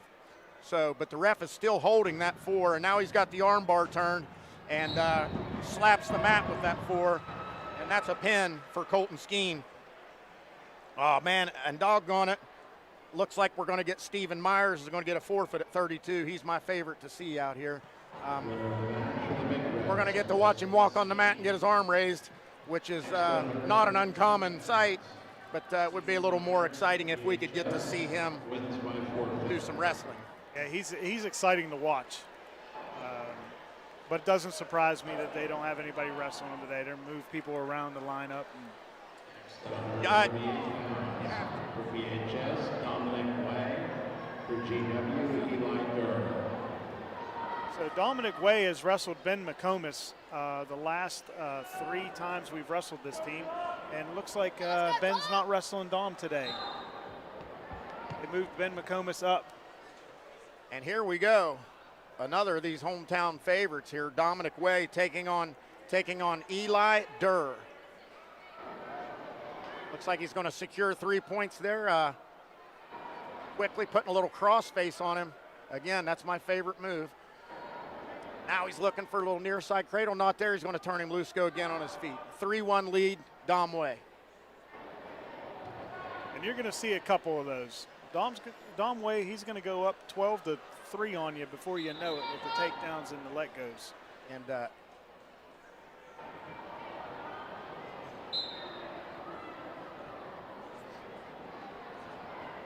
little blast double, Dom Way. Easy finish. 6-1 lead, just like that. I feel a cut coming on here. He's going to cut him. Jim, how long do you think it's going to be before they bring riding time into high school wrestling? Oh, I think it'll be a couple years before that happens. I've always wondered when I figured it would come before they changed the takedown scoring. And there's a nice little ankle pick by Dom Way. Now he's establishing a little bit of dominance. You can see a little bit of that flash coming out of him. He is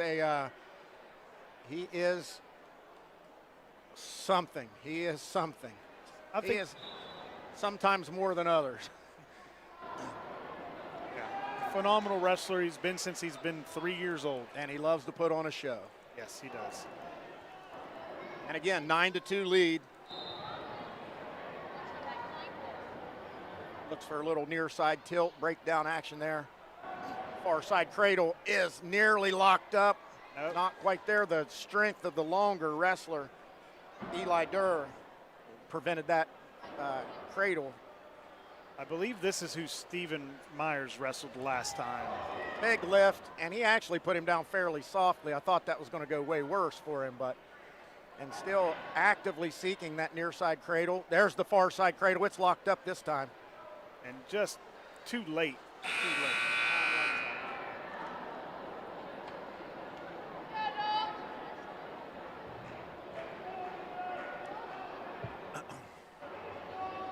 Nine 2, second period, neutral.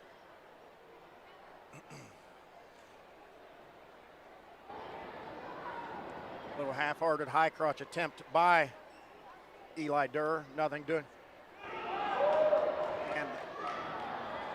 And it looked like Dom went a little over-under tie-up, maybe was looking for an inside trip or something of that nature, and Eli Durr slips underneath, gets a takedown, but that is short-lived as Dom Way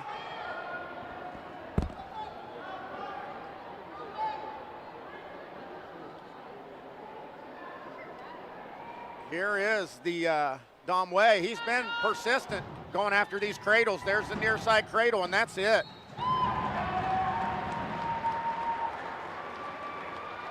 That little double leg takedown by Eli Durr provided a little bit of inspiration for Dominic Way. Yeah, my guess was that Dominic Way was looking for that throw. And he loves to throw kids, and he was looking for that and probably slipped out of that. It was there. That's what he was going for, had the over-under. And here comes Caden McDonald and Jay Rankin from George Washington. Caden McDonald, Big Reds.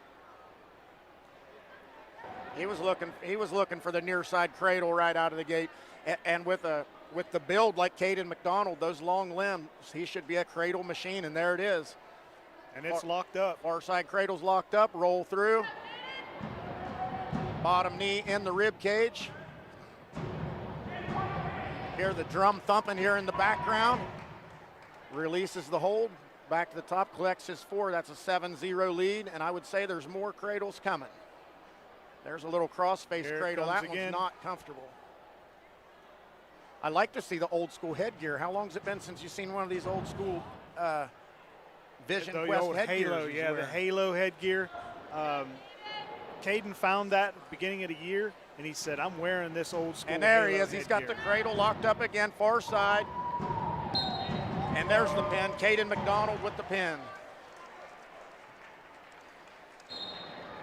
That old school Halo headgear, too, is hard. They definitely are. And here we go to the girls' mat. And unfortunately, I have no rosters. This looks like Tyler and Ripley, maybe. Yeah, I could definitely guess, but I don't think it would be worth it. Yeah. So I will just call them by their school's name. See if I can round us up a scorecard. See what we can round up. Yep, we are back over here on the varsity mat, the varsity boys mat, with Lars Cooper from Parkersburg taking on Ben McComas from GW. And Jim, tell me about Ben McComas. Ben McComas, he's been wrestling 138 all year. They moved him up a little bit to face Lars Cooper. Ben McComas is a commit. He committed to Davis Elkins University up in Elkins, West Virginia. He'll be attending there. He's a senior this year. I think he's a 3-time runner-up in West Virginia State. Okay. And I'll tell you what, bumping up from 38 to 50 to take on Lars Cooper is no simple task. No, it's not. See how Lars does here. This is Lars' first match after taking a shoulder injury. Shoulders have plagued the Big Reds this season. We've got one kid in a sling, 2 other ones out, and this is Lars' first match back, all with shoulder injuries. Lars Cooper's got several braces on out there, it looks like. Shoulder, knee. McComas tries to come in over the top with the boot, and Lars Cooper secures that leg over that injured shoulder. And boy, I tell you what, that Ben McComas probably is a handful at 138 with how tall he is. Yes, he's very tall. His sophomore year, he was 113. Call that a stalemate, and we'll restart back in the center. 3-0 lead for Ben McComas, the George Washington senior.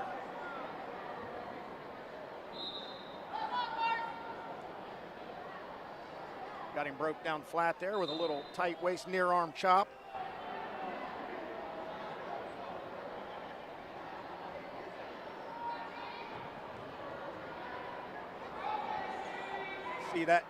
See that Lars Cooper there fighting for some hand control underneath, but Ben McComas very active. Those hands are not staying in one place. He's coming with the cross face to the inside wrist. Working out, looks like he's working for them.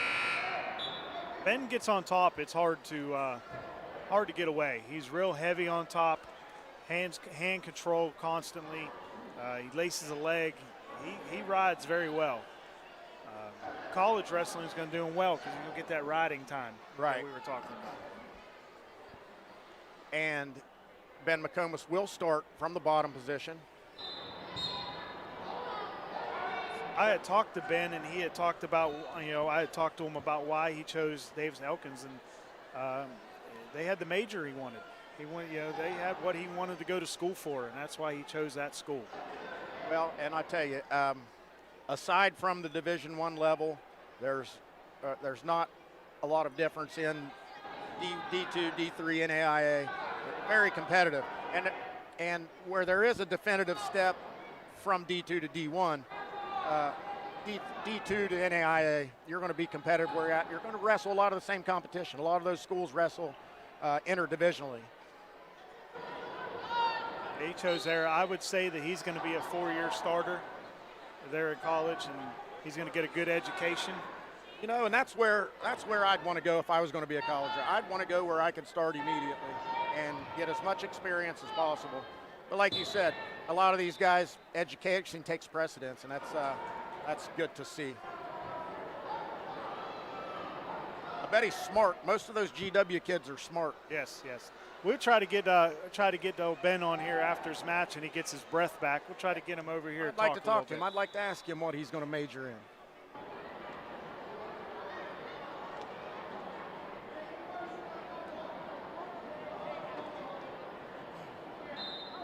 McComas with just a 3-0 lead. Lars Cooper has put on a good ride here in the second period. And another good leg sweep there.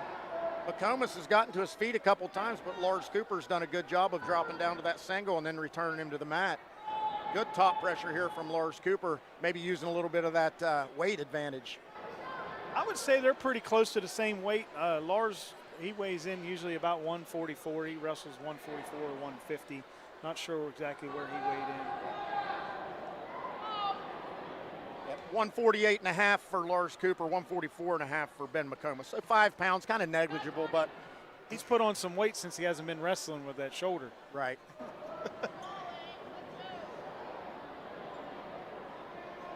That'll do it to you. You don't Again, wrestle.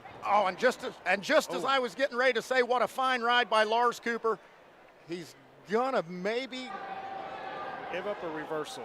Yep, he gave up the reversal just as time expires. Just as I was about to compliment him and say what a fine ride, he gives up the 2-point reversal. And now with 0.2 seconds on the clock left, he will go to the bottom position.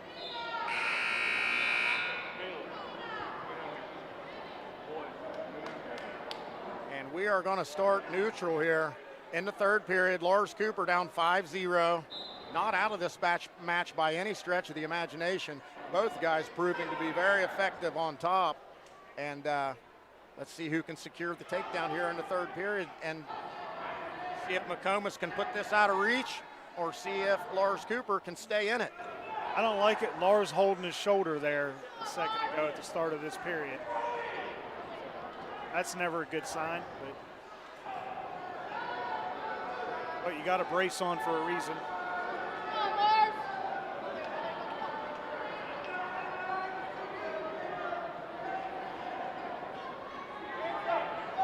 And hey, like I said, you moving up in weight class to take on Lars Cooper, that's no easy task, and he's proven to be very competitive, even coming off of injury.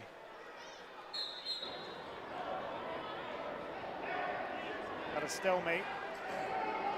All right, 1 minute 7 left, 5-0 deficit for Big Red wrestler Lars Cooper.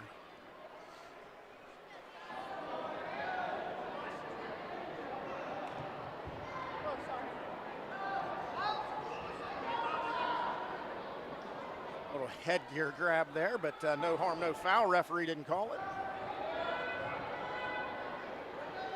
Ben McComas in on that single, sitting to a hip, trying to shelf that thing. You see Lars Cooper reaching under there, securing Ben McComas' ankle. Good scramble position, I'd look for a stalemate right here.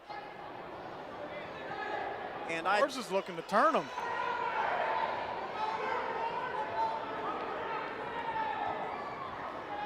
Looks like a jiu-jitsu match out there. And there's the stalemate. 19 seconds left. Lars Cooper's going to have to swing for the fence here and go for something big. Some type of throw. Very tough to do against a schooled wrestler like McComas. Dive in straight on double leg shot. Looks like that's how we're going to end. We're going to run out of time here.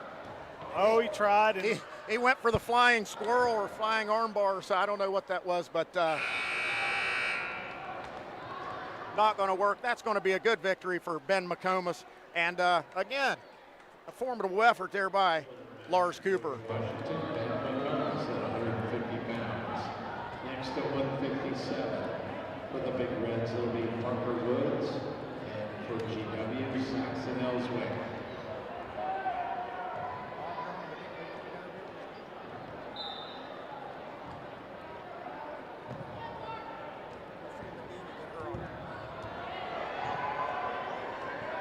Get Ben over here. oh, Parker Woods, the freshman, puts him straight to his back. Parker Woods, Saxon Ellswick. Parker, another one of the quality freshmen that Parkersburg got up from Jackson this year. Comes up, starts on the team. Yep, Parker Woods. 7-0 lead out of the gate for, looks like he's racked up another set of near fall. Clock ticked off a few seconds right there. And the referee just called Saxon Ellswick for stalling, for tying his shoe. Rarely seen that. I don't think I've never seen that. Zero pay. Hey, that guy's favorite song is Not Patience. Parker Woods, top wrestler here, working a deep, tight waist. Got Saxon Ellswick broke down flat to his belly.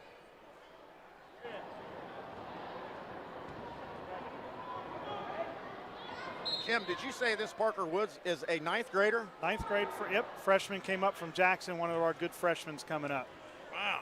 That's a good-looking athlete right there. That kid's got some muscles on him already. He's a better baseball player than he is a wrestler. Player. All right. Yes, I'll be looking forward to that. We'll get to call some baseball games this year, hopefully. He's a phenomenal baseball player. And a good scramble right there. Both of them did a head spin, a little bit of breakdancing action. That was nice. Again, he's reaching under there, digging in with a deep, deep crossface.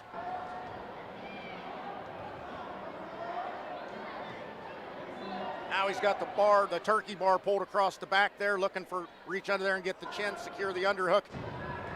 And you hear the drum thumping, and that is lights out.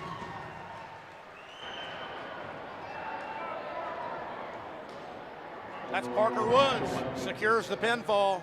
For the Big Reds, Parker Woods.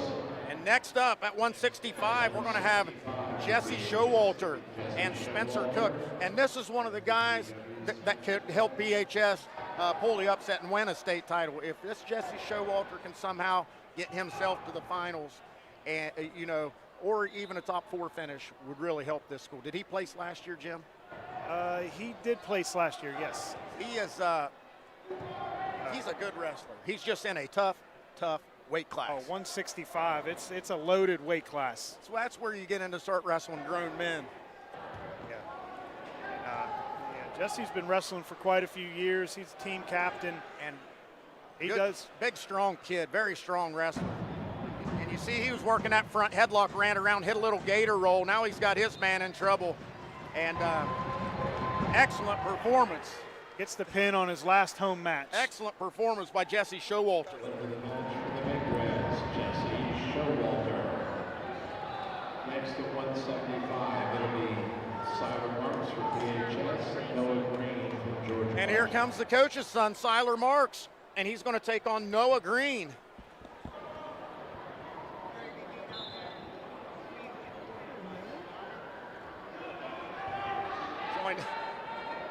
Getting wrestled here by Tim Nolan back here. Tim Nolan, the dad, his sons have 4 state titles between them. Jordan Nolan, a 3-timer. Zach Nolan, 1 time. How about you, Tim? How many did you win? 0.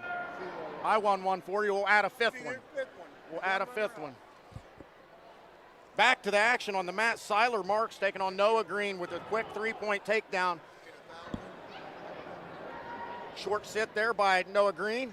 Nothing doing.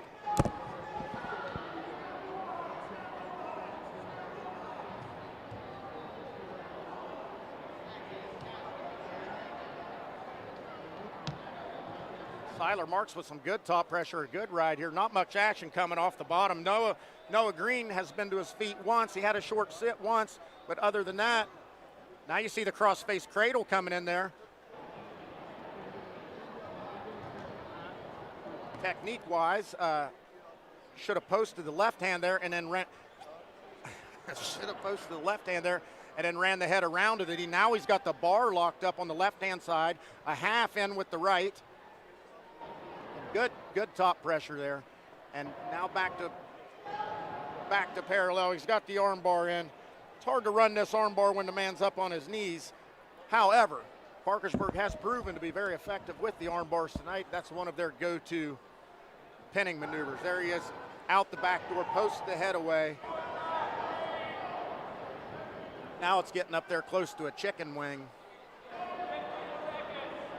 Coming back in with the half Nelson. But just not a good spot to be underneath there for Noah Green. But not much effort by the Big Red wrestler to get out to the side perpendicular and actually turn the man. He stayed busy enough to avoid any type of stall warning, but could have dispatched that GW wrestler fairly. Siler's enjoying his senior year. This is the last 2 years he had to wrestle Gage Wright. So he's enjoying his senior year. Yeah, that's a tough ask for anybody. I saw Gage just got a victory the other night, a varsity win down at Virginia Tech against Virginia. And since this is a Big Reds wrestling show, let's talk about the coach down there, Jared Hott. Let's talk about Gage Wright's coach, Jared Hott, who coached him to a victory. Yes, Jared Hott, great wrestler. We see Jared. We go down to his camp down at Virginia Tech, and he's got that ginger strength. Oh yes, he's a strong man. He's a strong man. He is a beast. He did well by recruiting Gage to bring him down there, because once you get out of Parkersburg, Parkersburg's Parkersburg. You're right. There's no South or Parkersburg. You're all Parkersburg once you get out of here. So it doesn't matter whether you're from the north side or south side. Well, it really doesn't anyway. The only time it matters is when you're standing across from each other. That's correct. Yep. Most of those kids are friends. Yep. and until they're on the mat. I can't wait for the day when we get back to where it's PHS and South battling for 1 and 2 every year. That's how Wood County wrestling should be. And let's not discount what they're doing out at Williamstown High School right now with Dalton and Tyler George. Dalton and Tyler are doing great things in Williamstown. They absolutely are, and it won't be too long where I think they can come in here and be competitive with the AAA schools and give them a good duel, because they've got some good young wrestlers coming up out there. And not just good young wrestlers, but Dalton George is one of the best coaches there is. He's so passionate about the sport. He lives the sport, he loves the sport, and he's just going to ingrain that into those kids. And boy, if you can get a room full of those, if you had a room full of Dalton Georges, you'd never lose, would you? No, you never would. All-American at OVU, a Division II All-American. Very impressive career he had. All right, back to the action on the mat. 6-0, Siler Marks. It's been fairly uneventful. He's hit the same snap down, go behind takedown the first 3 periods, but then and he's rode a bar pretty much the whole match, a bar and a half, but he hasn't put Noah Green in near fall criteria yet. I want to say, I'd have to look back at the scorebook, but I believe Noah Green beat Siler Marks the last time they wrestled. So it's a little get back. Yeah, a little bit of revenge tour. Maybe that's why he's just out here putting that heavy top pressure on him, beating him up a little bit. Little finger fight there, little hand fighting on the mat. And I'll tell you, this referee's being very lenient with the stall calls on this one, because one of them stalling. Yeah, it's bottom man's not doing much, top man's not doing much. It's kind of both holding on. The top man's putting a bar in and putting a cross face and a half in, but he's not clearing the hips. There he's finding perpendicular.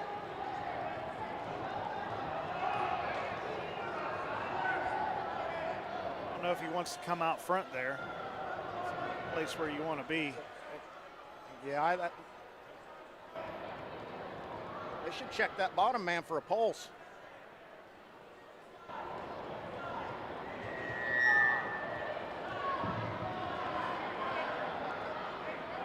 Not a whole lot going on. Nope, not much going on here. Not much to say about this. I think Siler's happy with the major decision here, winning 9-0.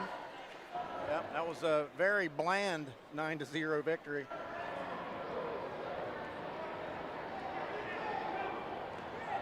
Did hit a good little snap down, go behind. He hit that 2 or 3 times. That was a good maneuver for him.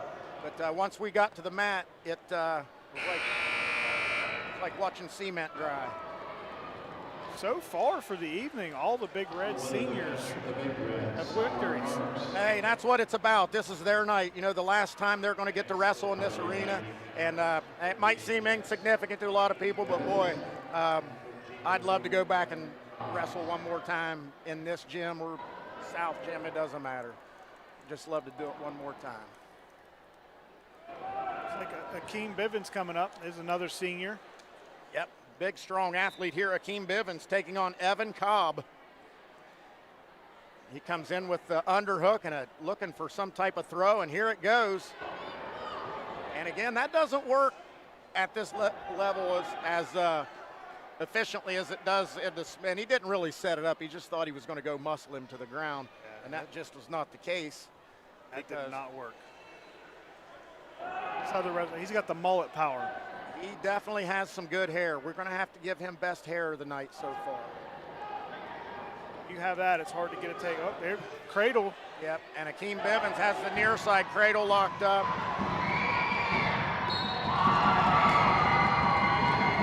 Matt Slapper. And now it's time for the big boys, the Davies brothers. Wrestling. These guys are brothers, right, Jim? They are brothers, yes. Both seniors, brothers. 215 and the heavyweight.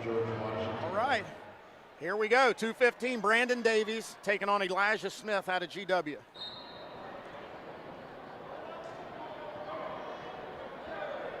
In on the underhook to the body lock. Drops down to the single. Looked for the near side, not there. Got the single up. Drops him down, scores his 3-point takedown.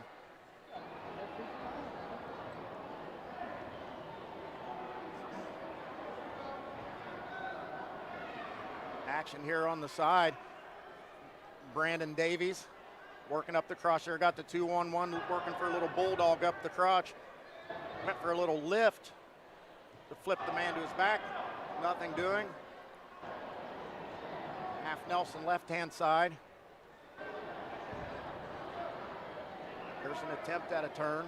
Needs to get that locked in a little tighter. Look for that cradle. Look, he's all balled up. Prime for just a little cradle there.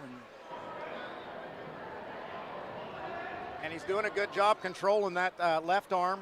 He's got the wrist underneath, taking that table leg out, breaking him down to his side, looking for a tilt. Little tilt action. He's getting some swipes there. He's got his 4 count. And whew, GW wrestler there almost pinned himself. Oh, straight in. Armbar slides in there. And boy, these big red wrestlers are always looking for an armbar, aren't they? Potentially dangerous. We got a stoppage.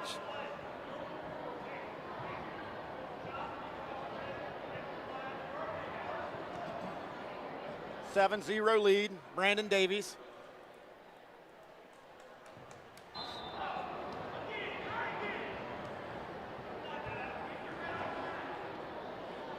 Again, boy, he is relentless on that left arm. And there's the tilt again. Oh, and he's pinned himself. Yes, he did. That's exactly what he did last time. And the Big Reds, the winner of 215, Brandon Davies. So the last of the seniors up now. And here we go. The big man, Gabe Davies. Gabe Davies for the Big Reds against James Payne. It's the even bigger man. Man, I think he's got that last name Payne too. where'd they bring this guy from? They got him off the basketball team. Holy cow. And a good little slide by there to show you that this dude is a wrestler. He is a grappler for sure.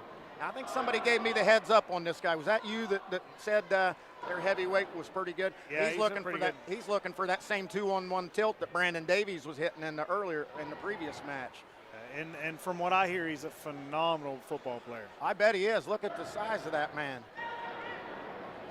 And very light on his feet. I like how he's moving on his toes. And Gabe Davies is in trouble, but he's going to fight off his back. He bellies down. And yeah, looks like George Washington's got him a prospect here in James Payne, because he is certainly bringing the pain right now. Gabe Davies does not like where he's at. And he fights off his back, but boy, now he finds himself in even worse trouble. Yeah, nobody wants to be in that position. That ain't where you want to be.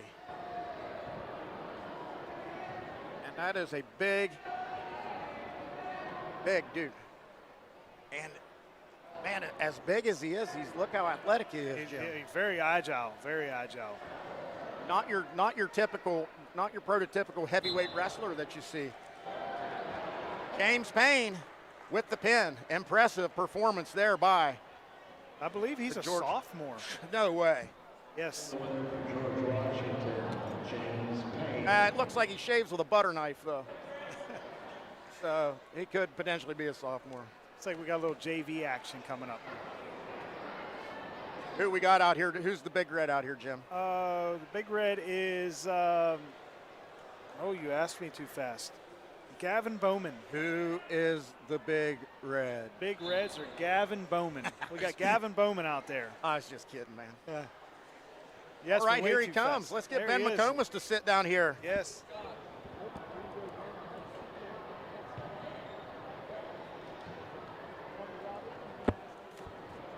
I am now being joined by George Washington Sr., Ben McComas. Impressive victory there, taking out Lars Cooper. He moved up in weight class. What was your thinking for that?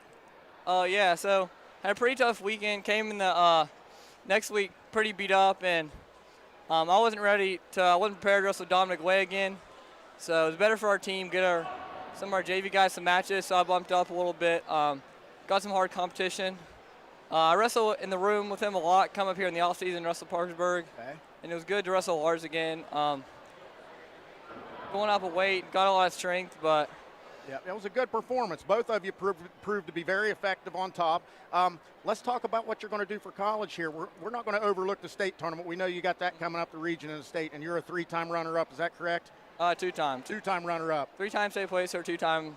Okay, and you're looking to get a title this year, aren't you? Yep. Anything less than that's going to be disappointing for Yep. you. So let's talk about Davis and Elkins. Why'd you choose Davis and Elkins? So first off, I really like the education I'm going to get there. I want to go to medical school, either go to W or Marshall afterwards. And so I think getting a private education is definitely the best for me. And I like how it's close to West Virginia. I really like the campus, super small but really nice. And Are you an outdoorsman at all? not really. I'm about as city as they get in West Virginia. Well, you're down there in a good place to learn to trout fish. You should probably ought to take up trout fishing while you're down there. I guess I'll have to get into it heading up there. But yeah, and I like the program and everybody else up there.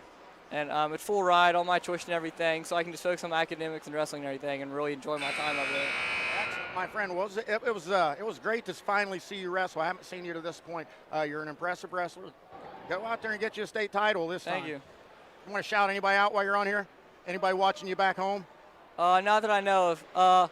I'll shout out my sister and the boyfriend who are at home watching me right now. All right, there you go. Ben McComas. See you, my friend. Thank you for joining No problem. me. All right, back to the action on the mat. We have back to the action on the mat. I can't remember who Jim said was out here. A junior varsity match here to get these guys some extra experience. And we are in a 1-0 match. What's up, Beezer? Somebody else? Steven? That's up to you. Who do we got out here, Jim? I'm not sure the GW wrestler, but we got Gavin Bowman. Gavin Bowman. Wonder if he's related to Sean Bowman by any chance. And I assume he's an underclassman, sophomore? Freshman. Freshman. Freshman underclassman. Well, they got some freshmen coming in here that clearly know where the weight room is. Yes. We've got some big freshmen. That's a good thing to have when you got Chris Way as your athletic director, I believe. I don't know if he still teaches at all, but he used to be the weightlifting teacher. That is actually Matt Littleton. So the head coach is now the weightlifting teacher. Well, he looks like he can lift some weights too. Yes. Hey, and we're getting ready for this youth match over here, and boys, this is going to be absolute pandemonium. We've got this duel is going to be almost as intense as the high school duel. I promise you. It is. It's going to be just like that. Just walked by. Big Nick Johnson just walked by, and he's probably headed down to the weight room right now, I'd say, or he just came from the weight room. One of the two. Yeah, either one. It's one or the other. And there's Garrett Donahue, former Big Reds wrestler, crosses in front of the booth there. It's nice to see all these faces that you remember from back in the day. And like you said, Parkersburg South, once they're graduated, it don't matter. I love them all. It's great to see them. It's great to see them doing good. And it's always nice to have them back in the house. Nick Johnson's at Glenville now. Yeah, and he's wrestling. I've been telling him if he could hit the weights, he'd probably win some matches up there. But what an impressive athlete he is. A United States Marine, a full-time college, an active duty Marine, a full-time college student, and proving to be a very formidable college wrestler. Yes. He's got a chance to go and if he's not an All-American, I'd be surprised. But I think that if he could put a good tournament together, he could have an opportunity to run on and win one. One thing he's not is a very good golfer. He almost hit me about 50 yards past the green while I was cooking lunch at our golf outing. Did you see the muscles on that guy? Yeah, he hit the weight room too much, especially with that golf ball. Too much muscles for golf. And I'm not discounting this junior varsity match out here right now. We've got a very good one going on. I simply do not know who the heck they are. Like I said, Gavin, the freshman, he's got a couple varsity starts with us this year. When Lars Cooper went out with injury. Okay. Does he play other sports as well? He's a football player. Okay. Actually, a first-year football player this year. Decided to go out for football. But Parker Woods bumped down to 150, and Gavin stepped in at 157 when Lars went out injured.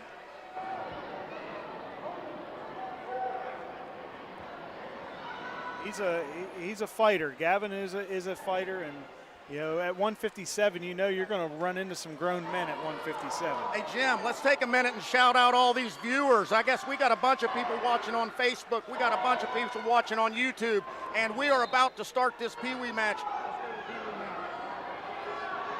Here we go. 38 pounds. Cash Ewing for the Patriots. Michael McManus Cruz for the Cougars. Michael McManus Cruz with a 3-point takedown.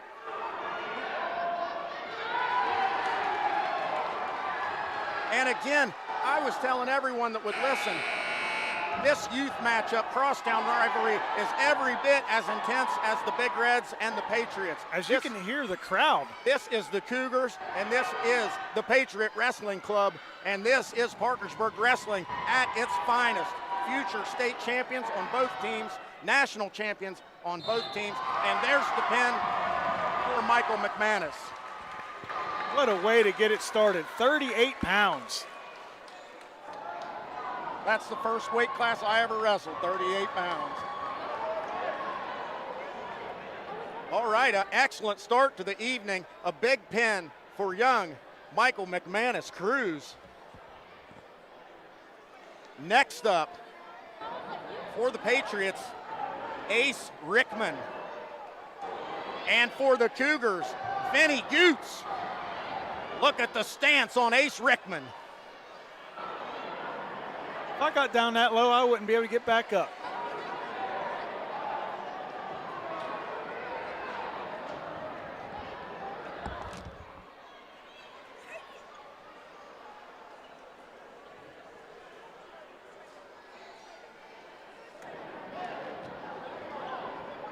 So getting ready for this next matchup here. Sorry about that, I had to jump off the air. I was about to wrestle Zach Nolan. Standing in our way, we couldn't see these little guys. Here we go, Ace Rickman for the Patriots, Vinny Goots for the Cougars. Oh, Vinny Goots with a 3-point takedown. Straight to the back.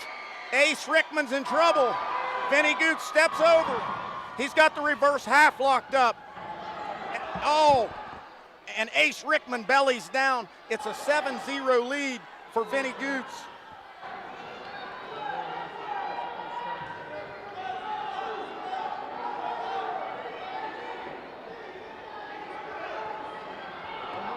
And yes, boy, the intensity is thick in here right now.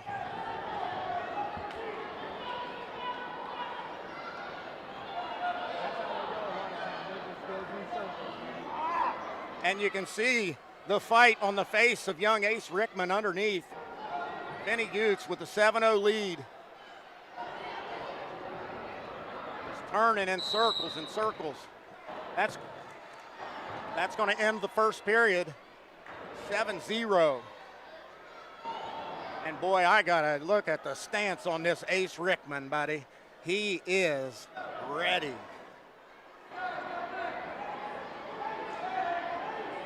Yep, if your name is Ace, you got to have a tight stance.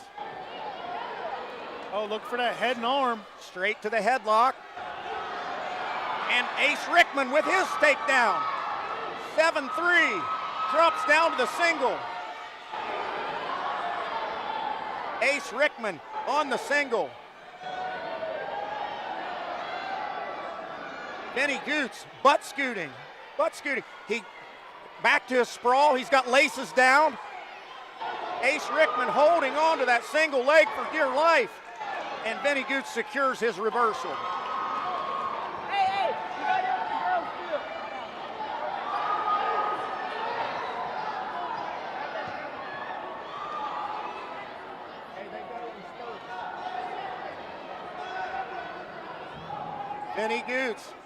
Vinny Goots up 9-3.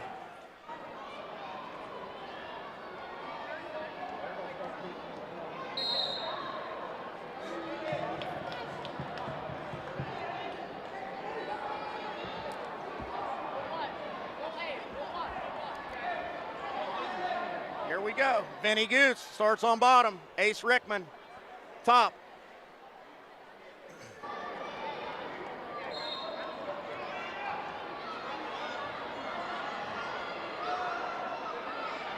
Ace Rickman goes up the crotch for the lift. He's gonna get reversed again. Vinny Goots putting the crossface on, Macho Bob's favorite move. Ace Rickman holding on tightly to that single leg. And there's the reversal for Vinny Goots. That puts him up 11-3.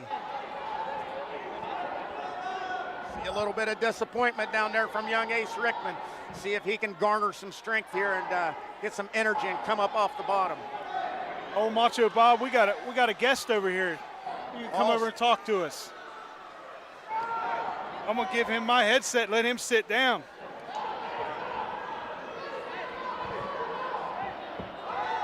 I am about to be joined as we watch Vinny Goots take control of this match. He's up 11-3 over young Ace Rickman here at 41 pounds. I'm now joined by the man, Stephen Myers. How you guys doing? Welcome to the show, brother. How are you? I'm doing pretty well.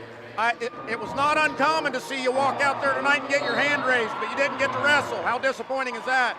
Pretty disappointed. I want to wrestle as much as I can. I love wrestling. You would wrestle anybody in this building right now, wouldn't you? Yes, I would. So talk to me a little bit about your wrestling career. How'd you end up here? How'd you get to Parkersburg High School? And what do you foresee in your future?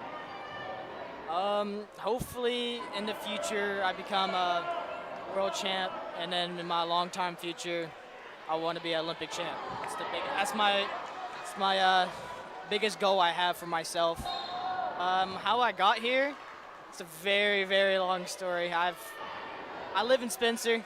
That's an hour and a half away, and then I went to Spencer for about 6 years, and I went to Ripley in my 7th grade year. And then I transferred to Jackson, 8th grade, and then ever since then I've been here in Parkersburg. Speaking of Spencer, have you ever heard the name Matt Ashley? I have. Matt Ashley was the very first 4-time state champion in West Virginia. I think we can confidently say there's a chance for you to do that. Is that one of your goals, 4-time state champion? Oh, absolutely. That is a big goal in high school. So, Stephen, give me a prediction for your team this year. Can you guys pull some upsets at the state tournament and get in the state title hunt? I think we have a chance. We just have to have everyone all 100%. I mean, as you can see, we have some people that's injured, like Lars. He has a shoulder injury. We have our 113, Austin. He has a shoulder injury as well. Not all of us 100%. You know how it is. Like February, March is like the biggest grind that you have to get out there and do your thing. Well, I'll tell you what, Stephen Myers, I graduated from Parkersburg South, but you make me want to be a Big Reds fan, man. I love watching you wrestle, and I can't wait to see you out there again. You want to shout anybody out before I cut you off? Yeah, I like to shout out God for everything he's done for me.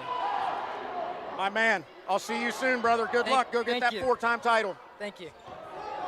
All right, back to the action over here. Looks like at 44 pounds, we've got, looks like Maverick Shank for the Patriots and Colton Herbst for the Cougars.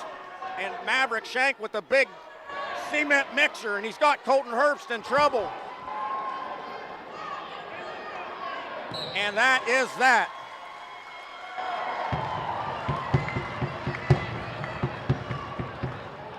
You can hear that drum again. We got the girls back on the mat.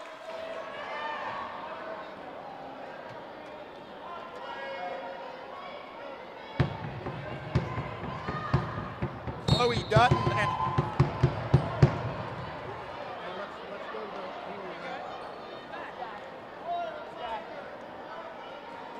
all right, coming up now for the Patriots, Weston Balderson for the Patriots and Jamison Headley for the Cougars. And here we go. Weston Balderson with a quick takedown. No score takedown. Oh, got the front headlock locked up, but good fight here from Jamison Headley to avoid going to his back. He squares up. Looks like they've awarded the takedown, the 3-point takedown to Weston Balderson, and he's out front on the headlock now. He is residing in Sucker Drag City.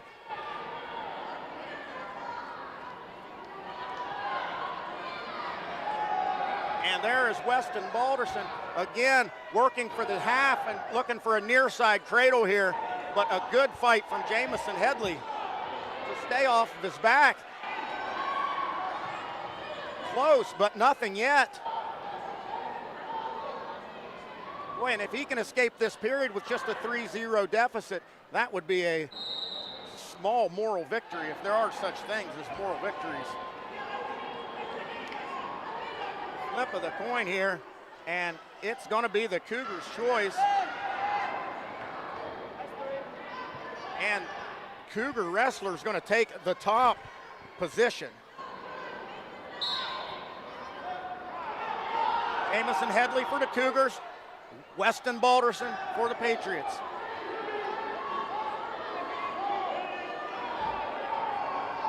Looks like it's going to be a Headlock City. reverse. No score yet. And now it's looking close to neutral. Oh no. Cement mixer. Weston Balderson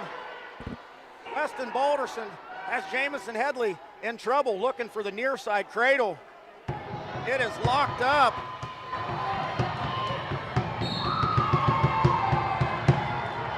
And we've got the drum thumpers right here right next to me on the floor. That was Adriana Medina with another pin on mat 2. And it's hard for me to go away from this youth match. Boy, this stuff is awesome. Next up for Parkersburg will be Caitlin McCartney, and for Consolidated Like Stephanie Corso. 7-0 lead for Weston Balderson. Good fight there from Jamison Headley to stay off his back.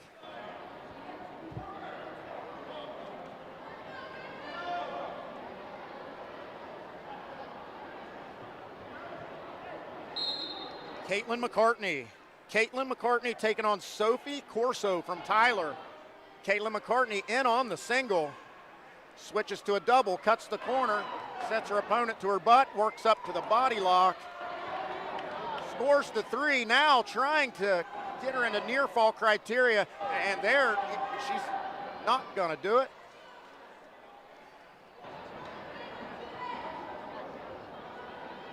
Caitlin McCartney working hard underneath there on the far tricep, trying to bundle her opponent up.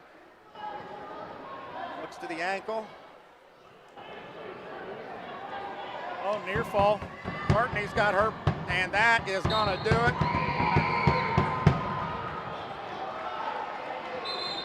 And we're back here to Weston Balderson, Jamison Headley. Looks like 9-0 for the Patriot wrestler, and we're neutral here in the third. Match for the Big Reds will be County Way, facing off. There they engage. Wow! Weston Balderson with another takedown.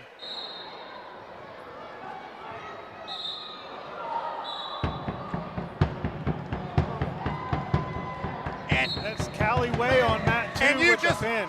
can't get back to the girls' mat fast enough. Callie Way is absolutely a ball of fire. I saw her fall backwards like she was going to her back, and then flips her opponent straight to her back. And then there's that big smile. That girl's just always smiling. Posing down for the referee. She got a little bit of Dom Way in her, don't she? I think Dawn got a little bit of her in. She got a little bit of that Chris Way flash and dash. Next up for Parkersburg will Okay, be back over here to the Peewee mat. We've got Noah Copen. Noah Copen for the Patriots. Brooks Decker is on his back and in trouble. Noah Copen trying to close this one out expeditiously. Good fight off of his back by Brooks Decker to avoid the pinfall.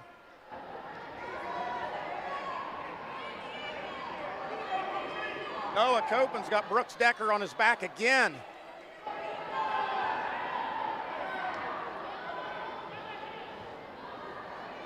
Far side cradle locked up. There's the pin. Noah Copen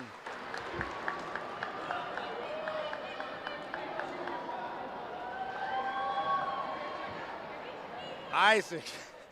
Can't read the names. Diana Isaacs for the Big Reds. Adriana Hartline for Tyler County. Tyler County with the 3-0 lead, looking for a far side cradle. She's got it locked up. It's hard to turn them from the same side. Needed to come over to this near side that it was locked up on. Same side the cradle's locked up on.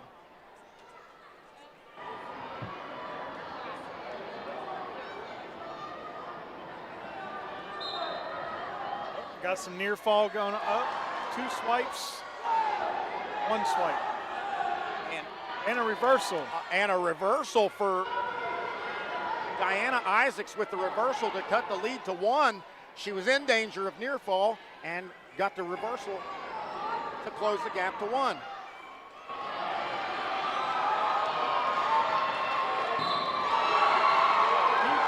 PWC just racking up some pins over here.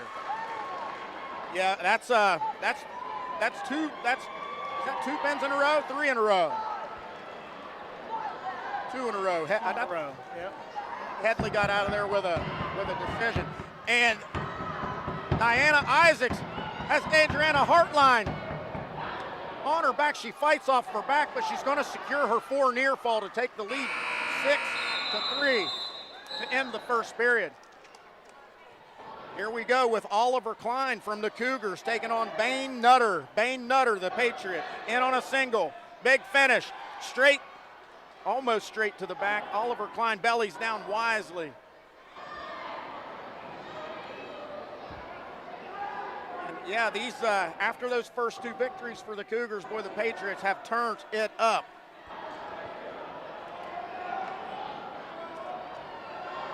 Oliver Klein looking for an escape here. Matt, they're out of bounds and they'll restart in the middle with a 3-0 lead for Bane Nutter. Never heard that name for a kid. Bane, that's a good one. Sounds like pain. Bane Nutter, top man with a 3-0 lead. Can't see exactly what he's working on over there. Looks like he's got a tight waist with the right arm.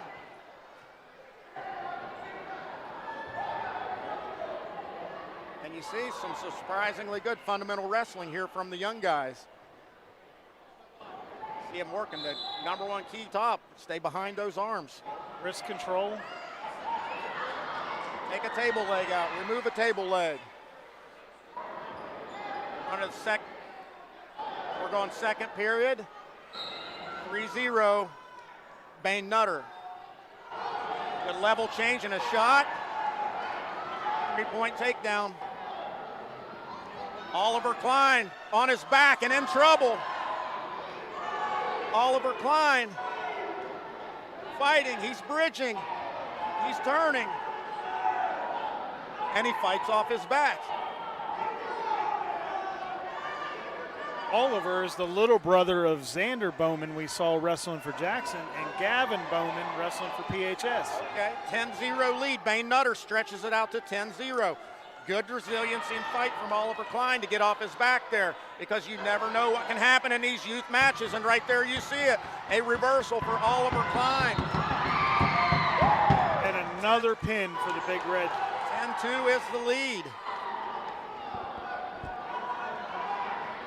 There's a reversal for Bane Nutter back to the top position. For the Big Reds, Diana Isaacs. That's going to make it 12-2.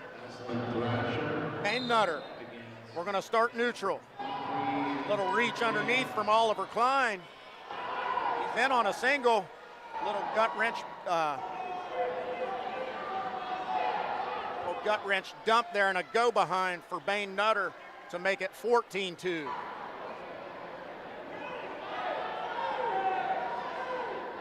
Now he's in near fall criteria. Bane Nutter getting some swipes. Looks like he's going to get 2. Losing a little bit of position. There's a reversal from Oliver Klein.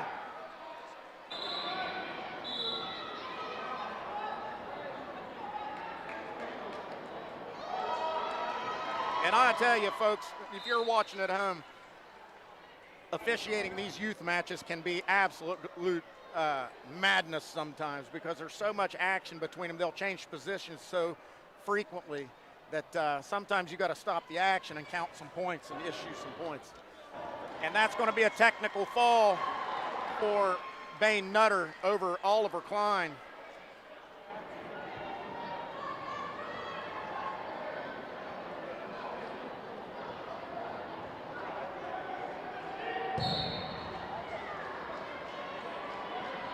We got a pin by Tyler over here.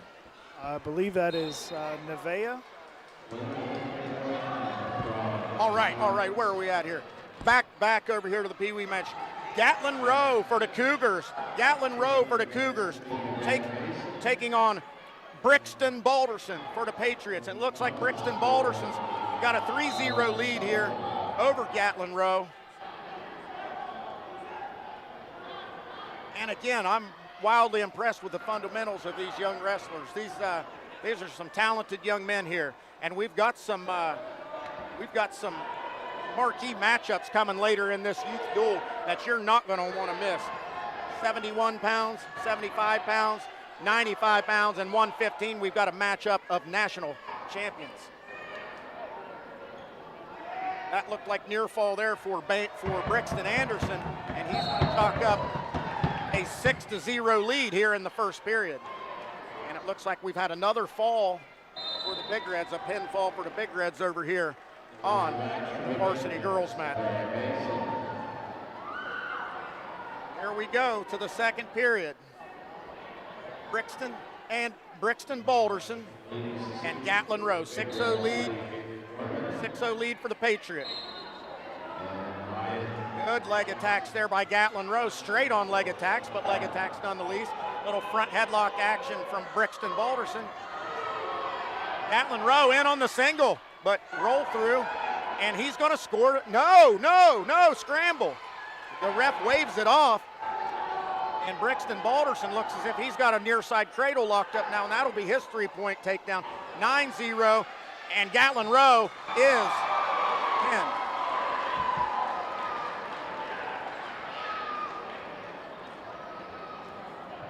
Back to the Big Red ladies, and I have no idea who is on the mat.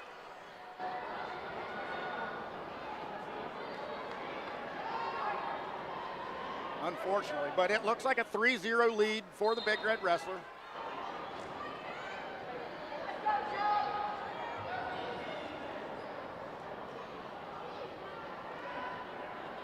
Nevaeh Mason.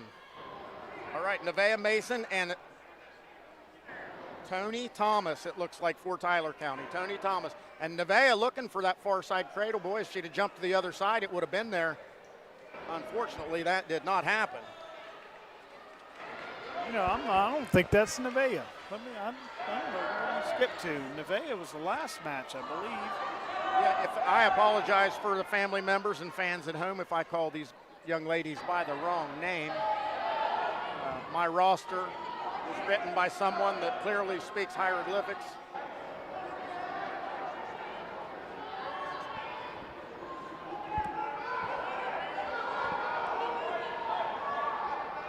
Again, looking for that far side cradle, but it's just hard to lock it up across the body like that. If she could hop over to this side, the same side she's trying to lock the cradle on, perhaps she could get it locked up. And what we've got over here is a 3-0 lead for Waylon Sams. We've got Haley Warman and Alicia Johnson on the girls' match. Okay, thank you for finding that out for me. Waylon Sams here with a 3-0 lead coming off the bottom. Chuck Taylor, the top wrestler for the Cougars. Got the right leg laced of the Patriot wrestler. Now he does not. Patriot wrestler is in on a single. He's going to cut the corner. And Chuck Taylor should have let that head go a little bit sooner, but he does avoid the near fall. And that is 6-0 Waylon Sams. And on the ladies' mat, Big Red is in trouble, and that is it. Back to the youth mat here. Waylon Sams, top wrestler. Johnson. 5-0 lead, it looks like, from across the way with good top heavy pressure on Chuck Taylor. He's got an arm bar in on the left-hand side.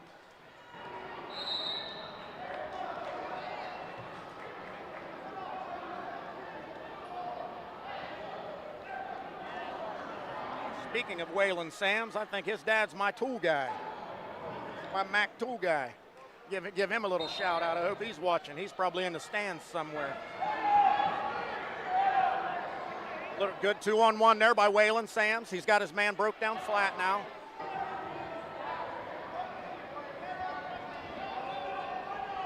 We just need to tell this ref he's standing in our way. Doesn't he know we're more important than him? Call us for stalling. Good top heavy pressure by Waylon Sams, and he's just relentless on top here. Armbar goes in. He's going to start running this armbar around, and here he goes. He's got him in near fall criteria now. If he can sag back just a little bit, reverse half scoop the head, half Nelson in now. Got him a few swipes. 4 near fall makes it 9-0. 9-0 Jim.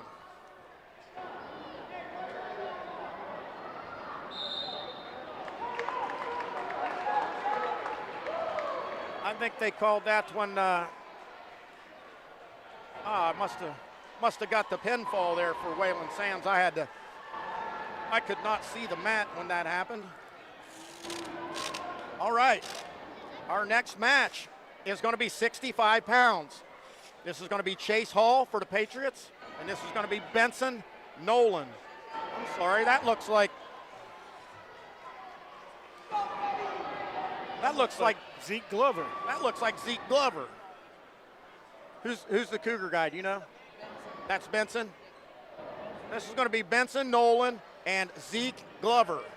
We were looking forward to Mason McDonald versus Zeke Glover. They must have moved things around. That's what I thought too. I think this is a little more evenly matched as far as age goes, but here it goes. Zeke the Freak, one of them Glover boys, taking on Benson Nolan, and with a quick takedown there for Mr. Glover.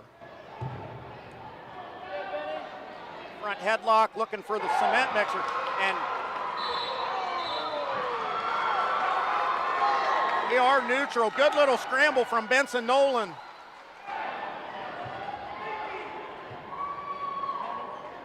And Benny Nolan here, son of former Parkersburg State champion Zach Nolan and current high school wrestling coach Zach Nolan.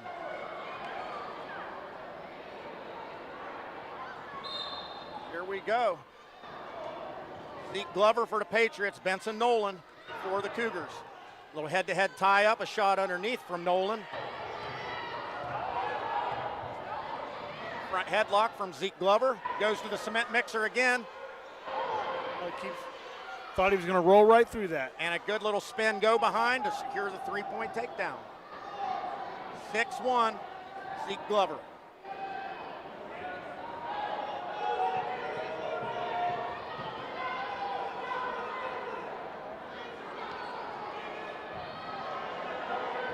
Zeke Glover's got Benson Nolan in near fall criteria. Looks like he had a reverse half Nelson, and that's going to be 3 near fall. That'll make it 9-1 for the Patriot wrestler.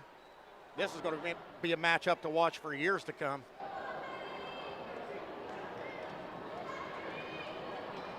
Zeke Glover, got to give him a shout out there. He is one fine football player. Have you seen that little man play football? I have not. He's pretty serious.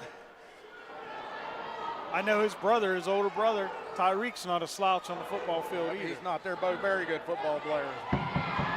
Good genetics, I'd say. I think their dad's a football coach, and he's been coaching the game for a while, so they get it natural, I'd say. Benson Nolan with 3 near fall. Benson Nolan clawing back in this match as we're pumping up the young man Zeke the Freak. We're pumping him up, and Benson Nolan is getting right back in it.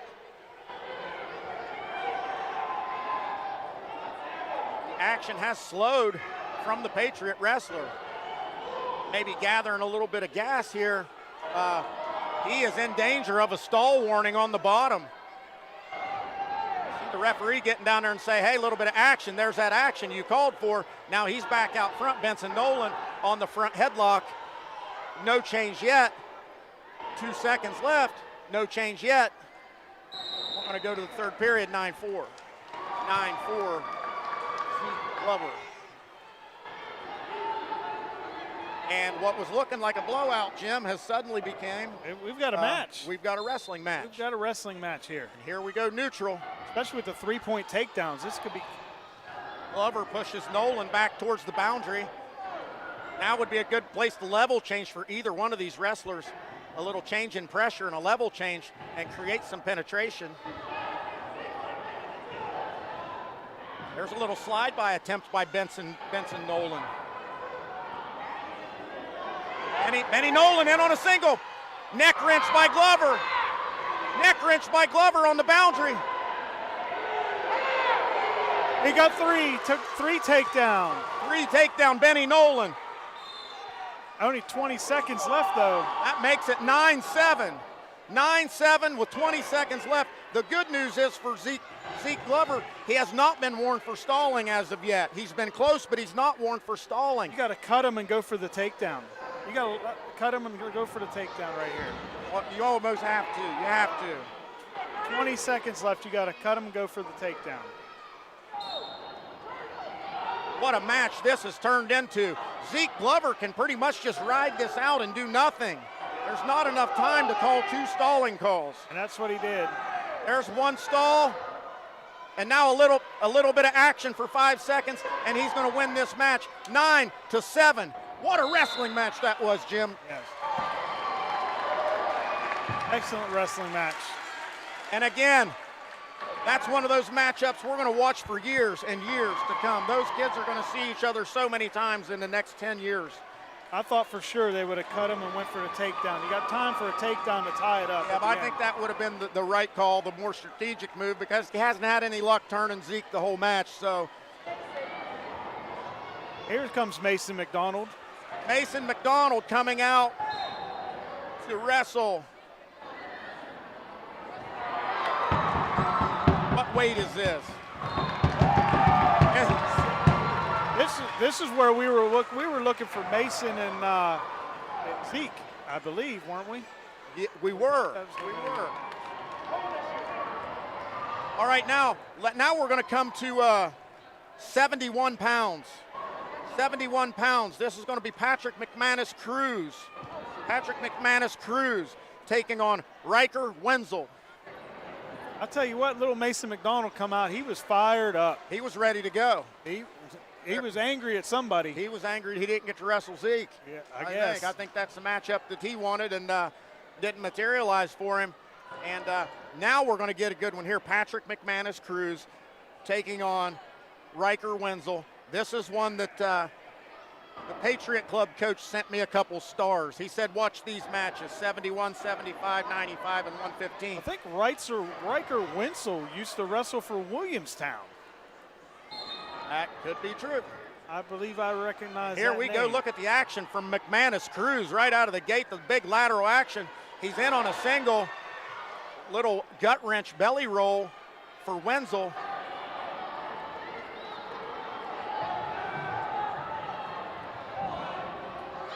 Good action out of the gate for these two. Good scramble, good athleticism here from these young men. McManus Cruz for the Cougars, Wenzel for the Patriot Club. And you see that good sprawl there from Wenzel, and wonder why some of these guys wear these tights, but when you see them sprawl and slide like that on their knees and their toes, you kind of understand why they wear them. And still no score here. Good scrambling from both men. And that cradle's locked up. McManus Cruz is in near fall criteria. Wenzel with the 3-point takedown and a pin. Riker Wenzel with an impressive victory over Patrick McManus Cruz, which started out very competitive, and I'd say it would have been competitive if he could have survived that, but a good cradle finish for Riker Wenzel. That's going to bring us to 75 pounds. Christian Astorg taking on Brody Bain, another one of these Bain brothers. I heard this last time they wrestled, Christian won this match by 1 point. All right, here we go. But Bain is the reigning Wood County champion right now, so. Shouldn't take too long to get the action started in this one. Snaps there from Christian Astorg. Front headlock for Bain. Good active feet there. That's what you want to see when they're on that front headlock, Jim. You want to see those feet going in circles. You don't want to stand stationary in front of your man. There's a bowling ball, and it's a strike, a 3-point strike. Oh, and the referee waves it off. Just didn't maintain control once he bowled him by. Now it looks like a dual front headlock. It looks like both guys had a front headlock locked up, if that's at all possible. Man, what a gift for Christian Astorg there to avoid that takedown. There's a good single, head inside single for Bain. Nice sprawl. Good sprawl and put the whizzer in. Now he's got the body wrap. What good fundamental wrestling here by both of these guys.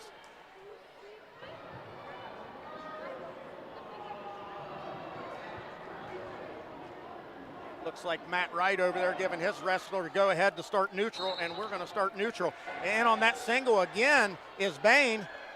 And another good sprawl from Astorg, but Bain's going to cut the corner, and he finally secures his 3-point takedown. 3-0 Brody Bain. And you can see these guys are very evenly matched, Jim. You said last time it was a 1-point difference in the score. And now Christian Astorg is in dire straits. Brody Bain is sagged back and settling in. He's got this locked up tight. We're going to see what kind of resiliency this young man has. Can he fight off his back and stay alive? He re-scooped, and he not only fights off his back.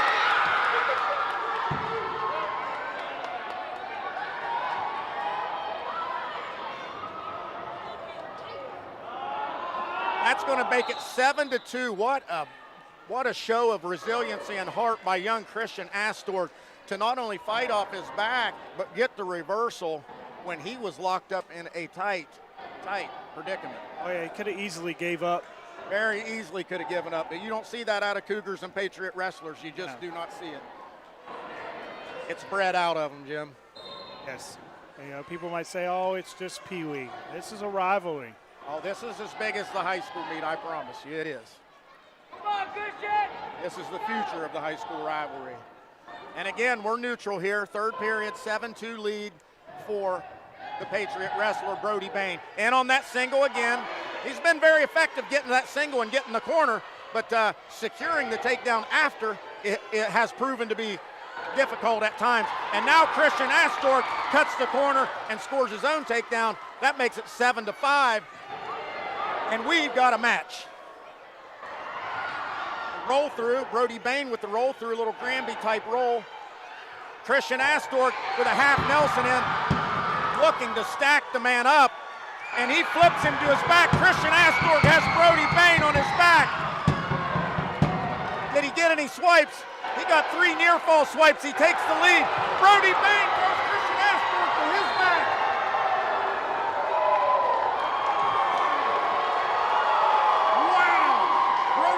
Pulls off the reversal as time expires. Ends up winning 11-8. What a barn burner that was.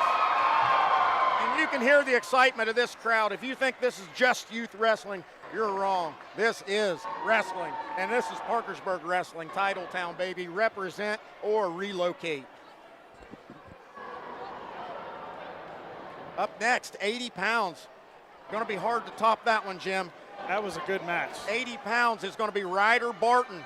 Ryder Barton from the Patriot Wrestling Club. Riker Fickeisen for the Cougars.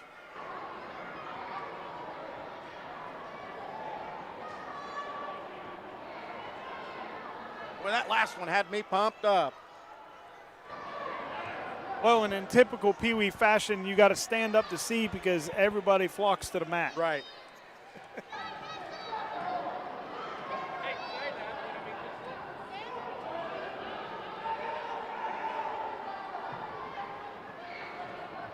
Ryder Barton with the roll through. Riker Fickheisen went for the head and arm throw, and Ryder Barton hit the roll through and secures his takedown 3-0 for the Patriot wrestler.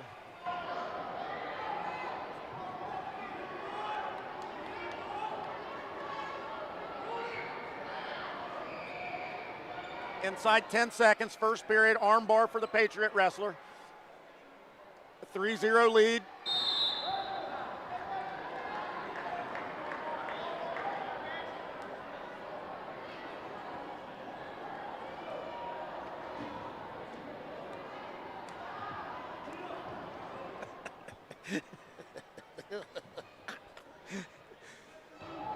All right, beginning second period. Ryder Barton, 3-0 lead.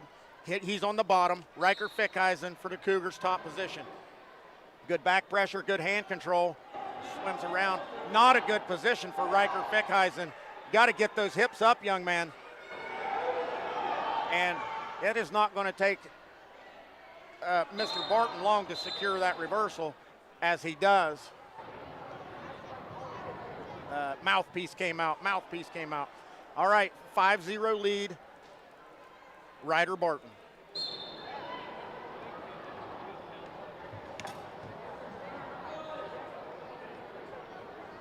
Two-on-one, lots of scrambling off the bottom here by Riker Fickheisen. Not much hand control and back pressure, but plenty of scramble. There's a little Granby type roll and goes straight to his back. Now he's in trouble. He's got locked up in the reverse. Looks like some kind of reverse headlock here. I've never seen it locked up like that, but he definitely scores some near falls, and he recovers his position. Now he's got the traditional headlock on him, and Riker Fickheisen is in big trouble. But he's proven very difficult to finish here.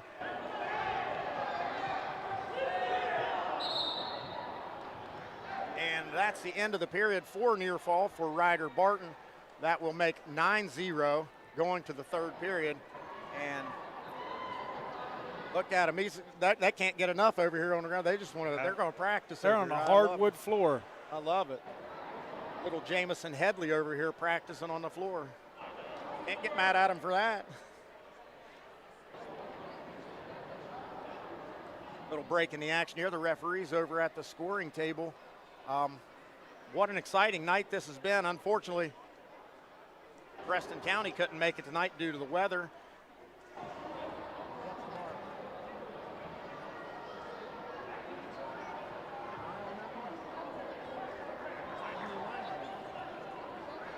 Hey, be sure to tune in tomorrow night and join us for high school basketball. Parkersburg High School invites Parkersburg South in for the Crosstown Showdown on the hardwood. I will be on the mic with Mr.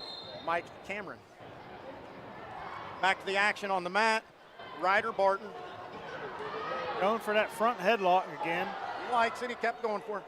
And Ryder Barton is going to throw Riker Fickheisen to his back again. Here's a strange position.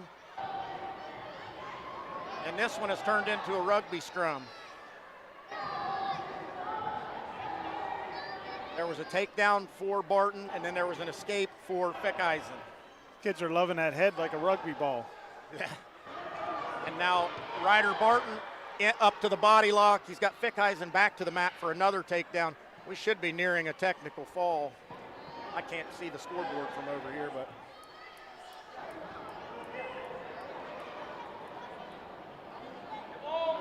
Looking for the near side cradle. 15-1 right now. And he's going to secure some near fall here, and that will most likely do it unless he can get the fall. He did. Got the fall. And that is a technical fall for Ryder Barton.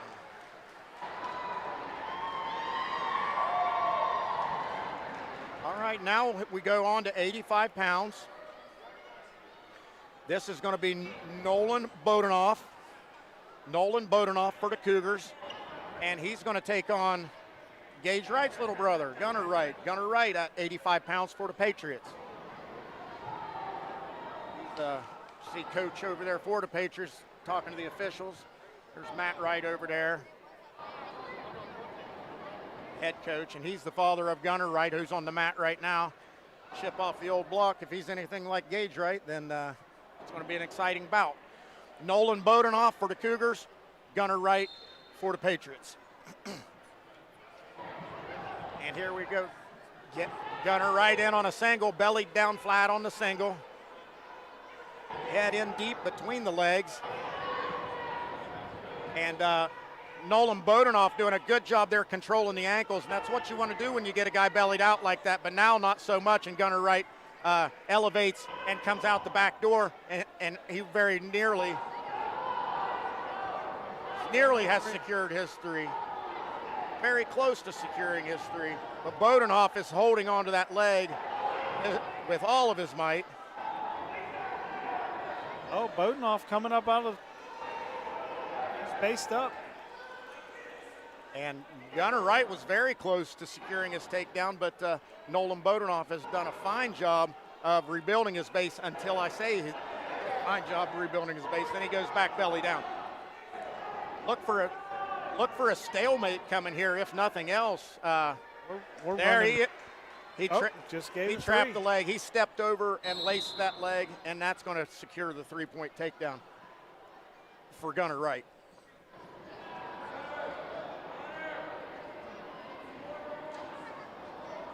Going to start neutral. Patriot choice to start neutral. 3-0 lead. We're underway in the second period. Bodenoff in on a single. Straight to his Looking back. for the cradle. Does not get. Oh. And nothing awarded yet. He recovered very well. And now it looks as if Nolan Bodenoff's got a cradle locked up. Secured the three and a take and near fall. Now he's getting this near fall.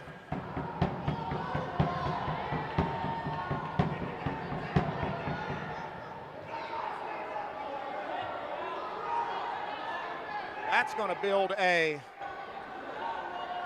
7-3 lead for the Cougar and a 7-4 lead now with an escape for the Patriot wrestler, Gunnar Wright, on the boundary.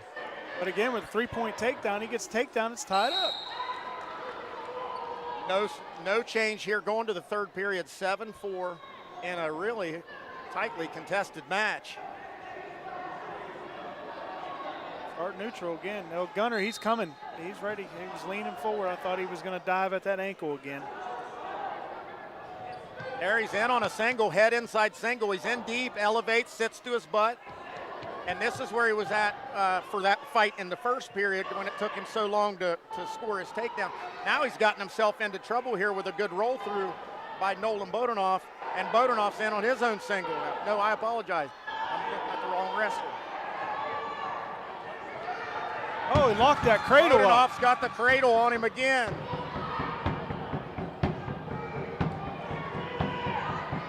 And now it's going to take something spectacular for Mr. Gunnar Wright to come out of there and get a victory. And Nolan Bodenoff is just content to lay here and hold on to this cradle until time runs out. And Gunnar Wright bellies down, gets back to his base. But it is going to be a come-from-behind victory for Nolan Bodenoff.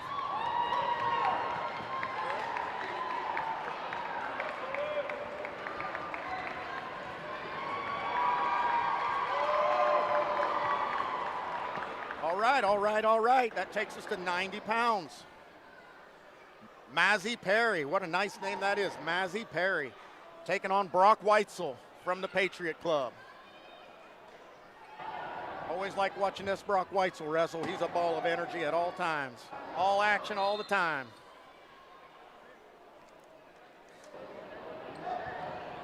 Looks like some size difference. Yep, and there he goes, Mazzy Perry to his back. Brock Weitzel with he escapes. He's off his back. He did get him a few near falls. He got 3 takedown. He got 3 takedown, 4 near fall. Now he's getting a little bit high up there. Over there, he's back behind the arms. I always look for them wrestlers to reach up and just grab that head and suck them over when they're I've seen it happen a bunch of times.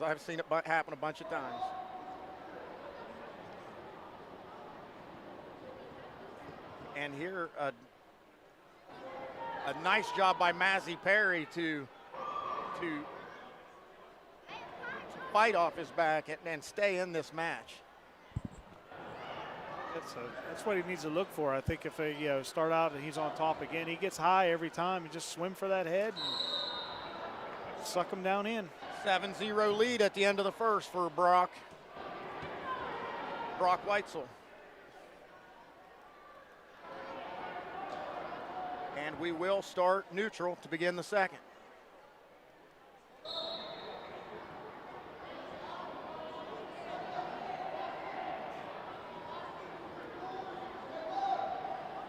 Head hunting action there from Brock Weitzel. Tap of the head, look for a level change here soon. Good sprawl. A little diving attempt there from Mazzy Perry, but a good sprawl from Brock Weitzel. He's got under the chin, he's got the little football headlock. Got a little bit of hand control there with the left arm. He's going to try to hit a cement mixer here. Underhook and a headlock and an underhook, also known as a cement mixer. Another of those junior high moves that only work till about junior high. Once you hit about 7th grade, they don't work anymore.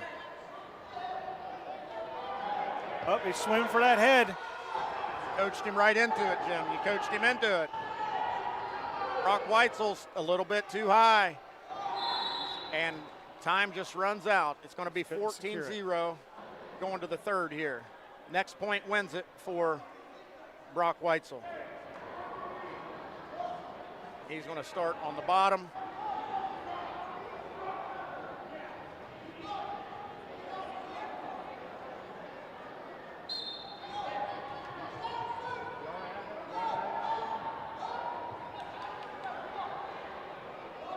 As soon as he gets free, this match is over.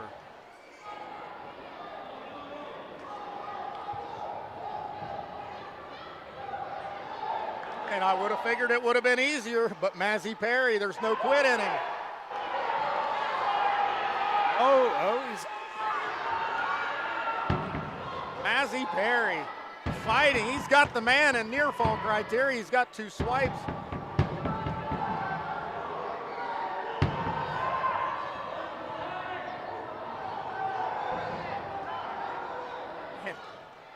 And a good fight there from Brock Weitzel to get off his back. He did give up 2 points near fall, and then there's the 2 reversal. That's going to make it 18-2. And that, I apologize, 16-2.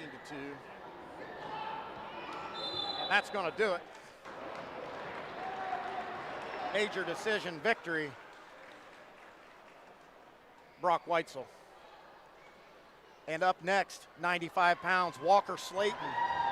Walker Slayton from the Patriot Wrestling Club, and he'll be taking on Larkin Hendershot from the Cougars.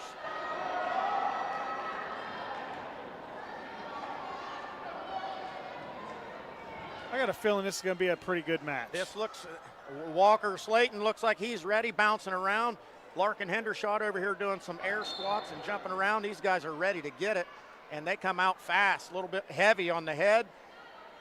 Heavy hands, a little bit of headbutting going on there. And these young men are ready to get it. Underhook by the Patriot Wrestling Club. That cement mixer. Working the front headlock, staying active with those feet. Larkin Hendershot drives the Patriot wrestler off the mat, and we will restart in the middle.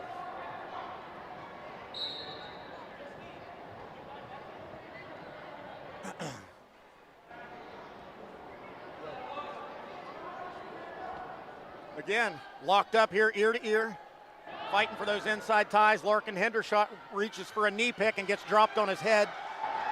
Walker Slayton with the head and arm throw. No takedown awarded yet. And would behoove him to,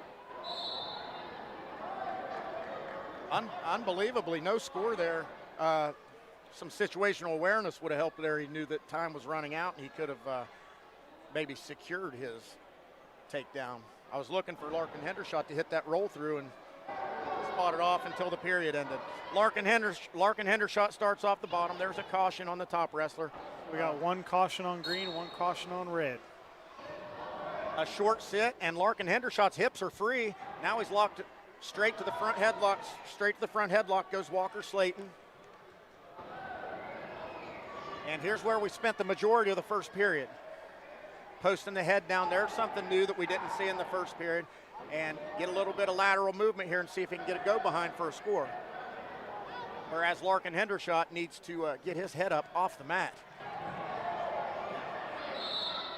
And a stalemate. The referee has seen enough of that position.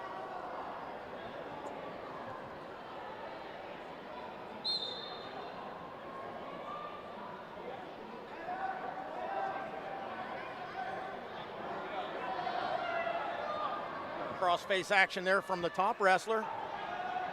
And again, Larkin Hendershot, pardon me. Larkin Hendershot's got his hips free. He's got to back out of there and stand up and get your one. Straight back to the front headlock position.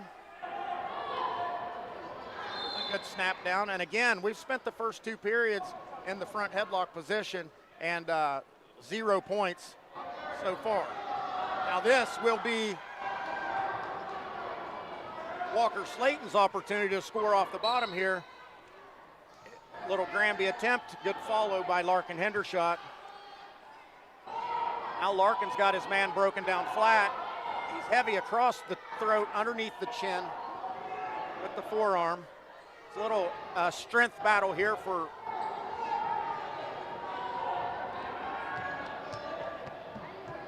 That's the thing with these 1 minute periods in Peewee. It goes by fast. It just goes by fast. Not a lot of action, back pressure, hand control here from the bottom man. And Larkin Hendershot's got him broken down flat. But we've seen 0 attempts. There's an attempt at a crossface. That's my favorite move. That was a pretty good looking crossface. And he's still got it on there. Too bad that does not score points, because he has got a good one. He was across locked on the tricep, and he's just going to do this for the remainder of the period. Now he's coming in with the crossface on the other side. Digging it in there on his nose. Larkin Hendershot's my favorite wrestler. That was textbook crossfaces. Those were textbook crossfaces. And here we go, sudden victory. Sudden death overtime. Who wants it? We've seen very few leg attacks tonight. We've seen plenty of headlock. Larkin Hendershot in on a single. Oh, out of bounds. 45 seconds remain. Larkin Hendershot runs back to the middle.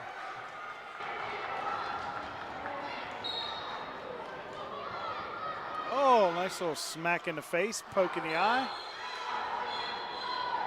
Oh, and there's the crossface, comes in late after the buzzer. Yeah, whistle blew because of the eye poke. Oh, man. Yeah, let's keep, I don't think it was intentional, but it definitely was a poke to the eyeball. I think that might have inspired Mr. Hendershot a little bit. They're all right.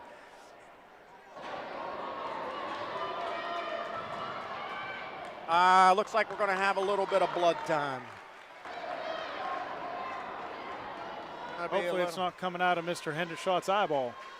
No, I don't think he got him that good. He got him enough to, had him inspired a little bit.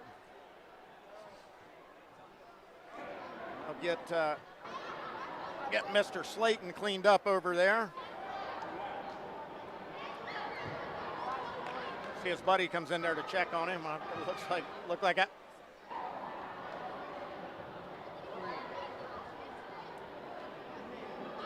Mr. Hendershot, he's just ready.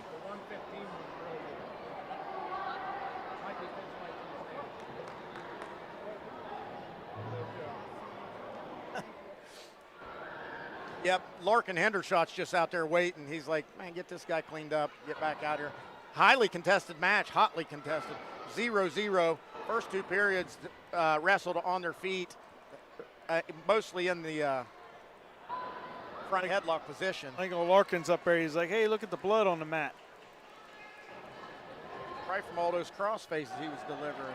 I was surprised his nose wasn't bleeding before that with those cross faces. That was All right, here we go. Both guys have rejuvenated the gas tanks. This is 95 pounds, Larkin Hendershot Cougars. Walker Slayton, Patriot Club. First takedown wins.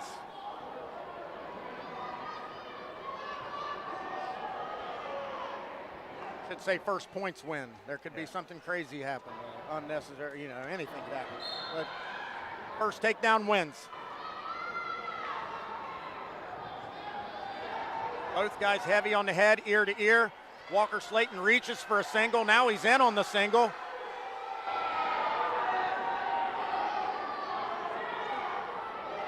Now Walker Slayton has switched off to a double, back to the single. 15 seconds remain. Larkin Hendershot is spinning and spinning and spinning. Spinning, and Walker Slayton will not relent. He's not going to let go of that single. 5 seconds remain. 4 and 3, 2, 1. And there's the takedown.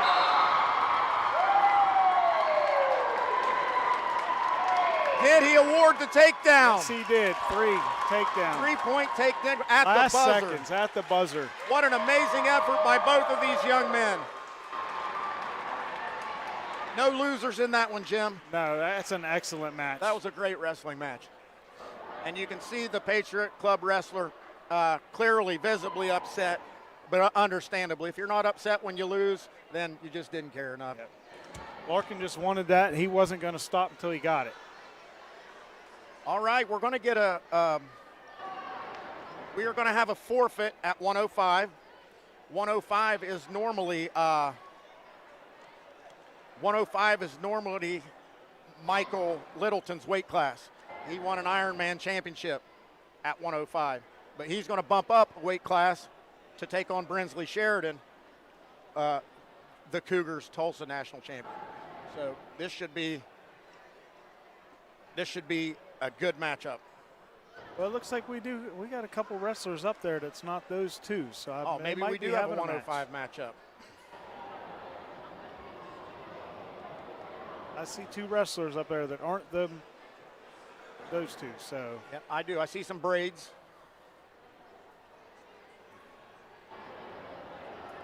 And I am going to say that Patriot wrestler there, I'm going to call him Silas Snodgrass. I hope that's him. And I do not have a name for the Cougars wrestler. see if we can get us a name.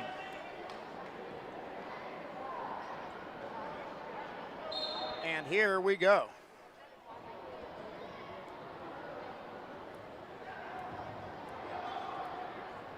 I will just call these Patriot Club wrestler with the 3-point takedown. I'd say that's a safe bet to do.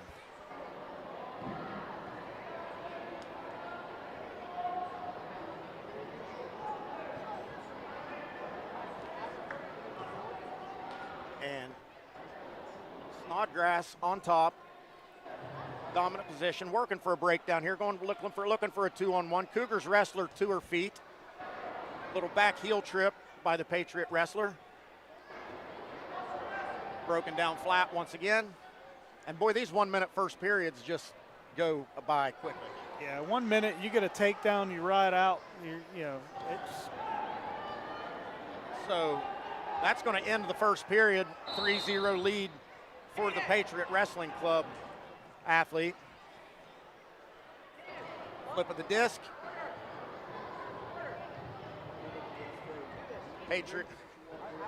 Patriots defer. Cougars take neutral.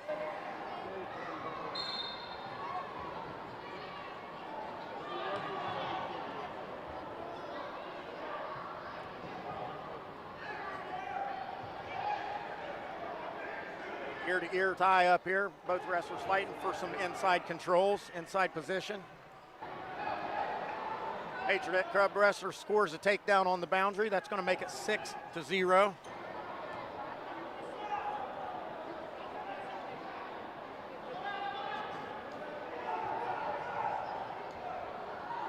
Near fall criteria.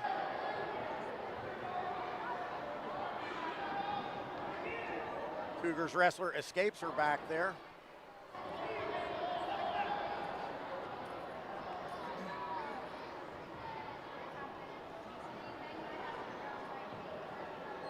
And we're closing in on the end of the second period.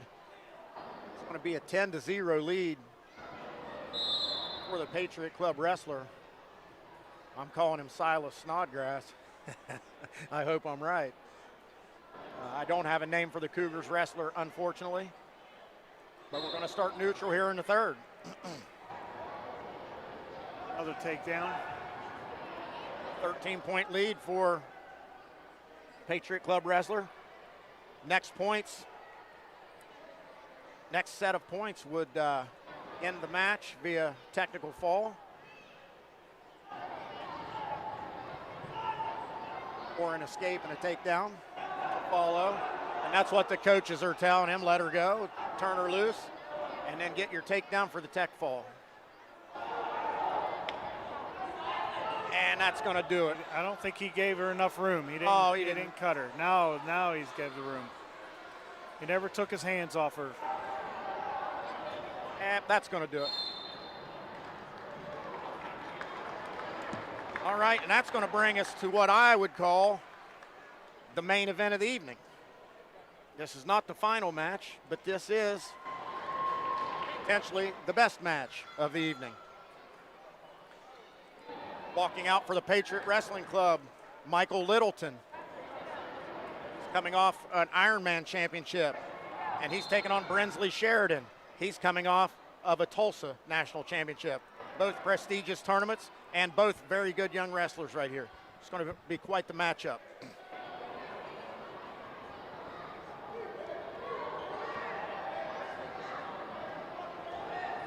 Brinsley Sheridan in on the single, head inside single.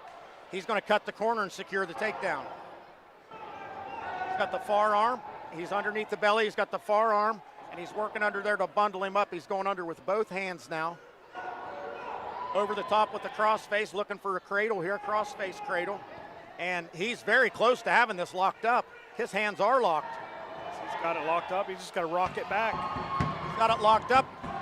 The arm is through.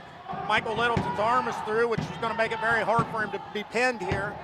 But excellent work there by Brinsley Sheridan, starting very quickly. And that's 7-0, that fast. Just like that. There's your 3 near fall, your 4, or your 3 takedown, your 4 near fall, and a very fast start for the Cougar.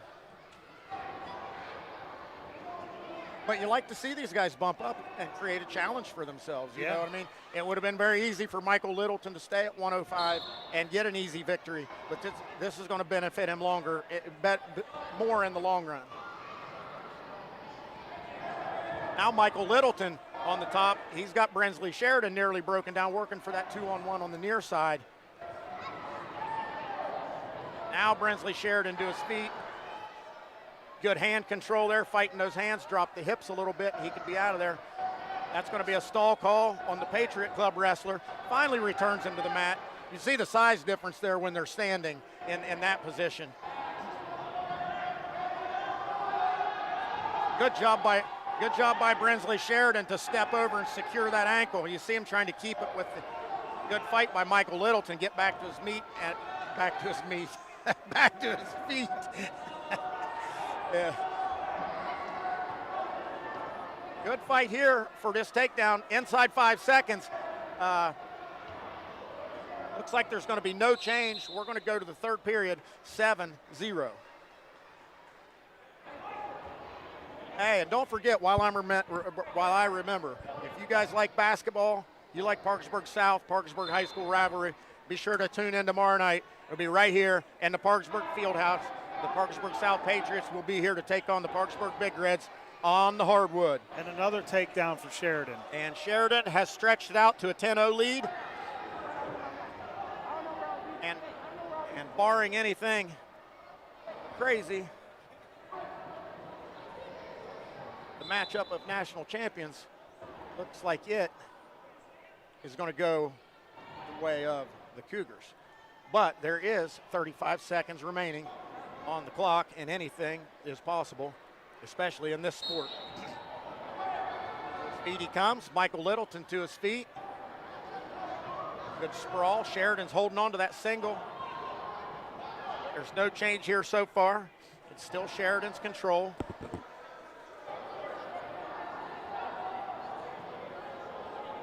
Littleton trying hard to break those hands free and secure some points of his own.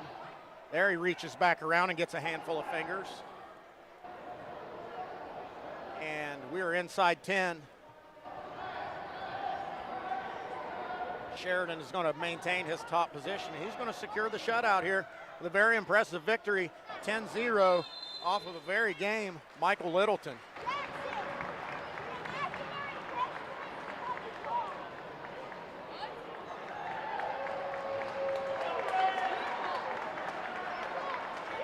All right. That brings us to 125 pounds. Von Ohl for the Patriots, taking on Grayson Eaton. I'm sorry, Grayson Eaton for the Patriots, Von Ohl for the Cougars. Well, slide by Von Ohl with the slide by. That's advanced wrestling right there for these young men.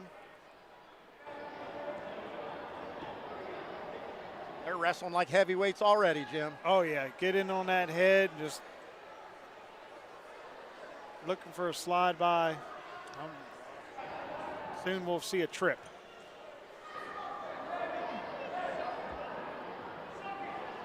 .30 seconds expired already. This first period is just motor by.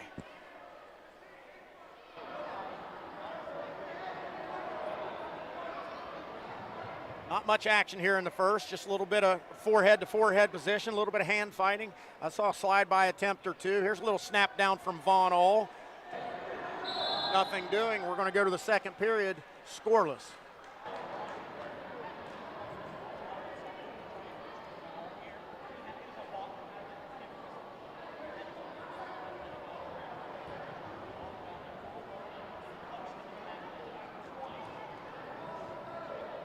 All right, Grayson Eaton will start off the bottom, Von Ohl on top. Good heavy pressure from Von Ohl. It's going to be tough to escape. It's going to be tough to get off the bottom if you're laying flat on your belly here for Mr. Eaton. Especially with that weight on top of you. Oh, he's working that power half. And now, and when you get a big boy that strong on top of you, it's not a good place to be. No, not at all. There's Von Ohl with the mat slapper.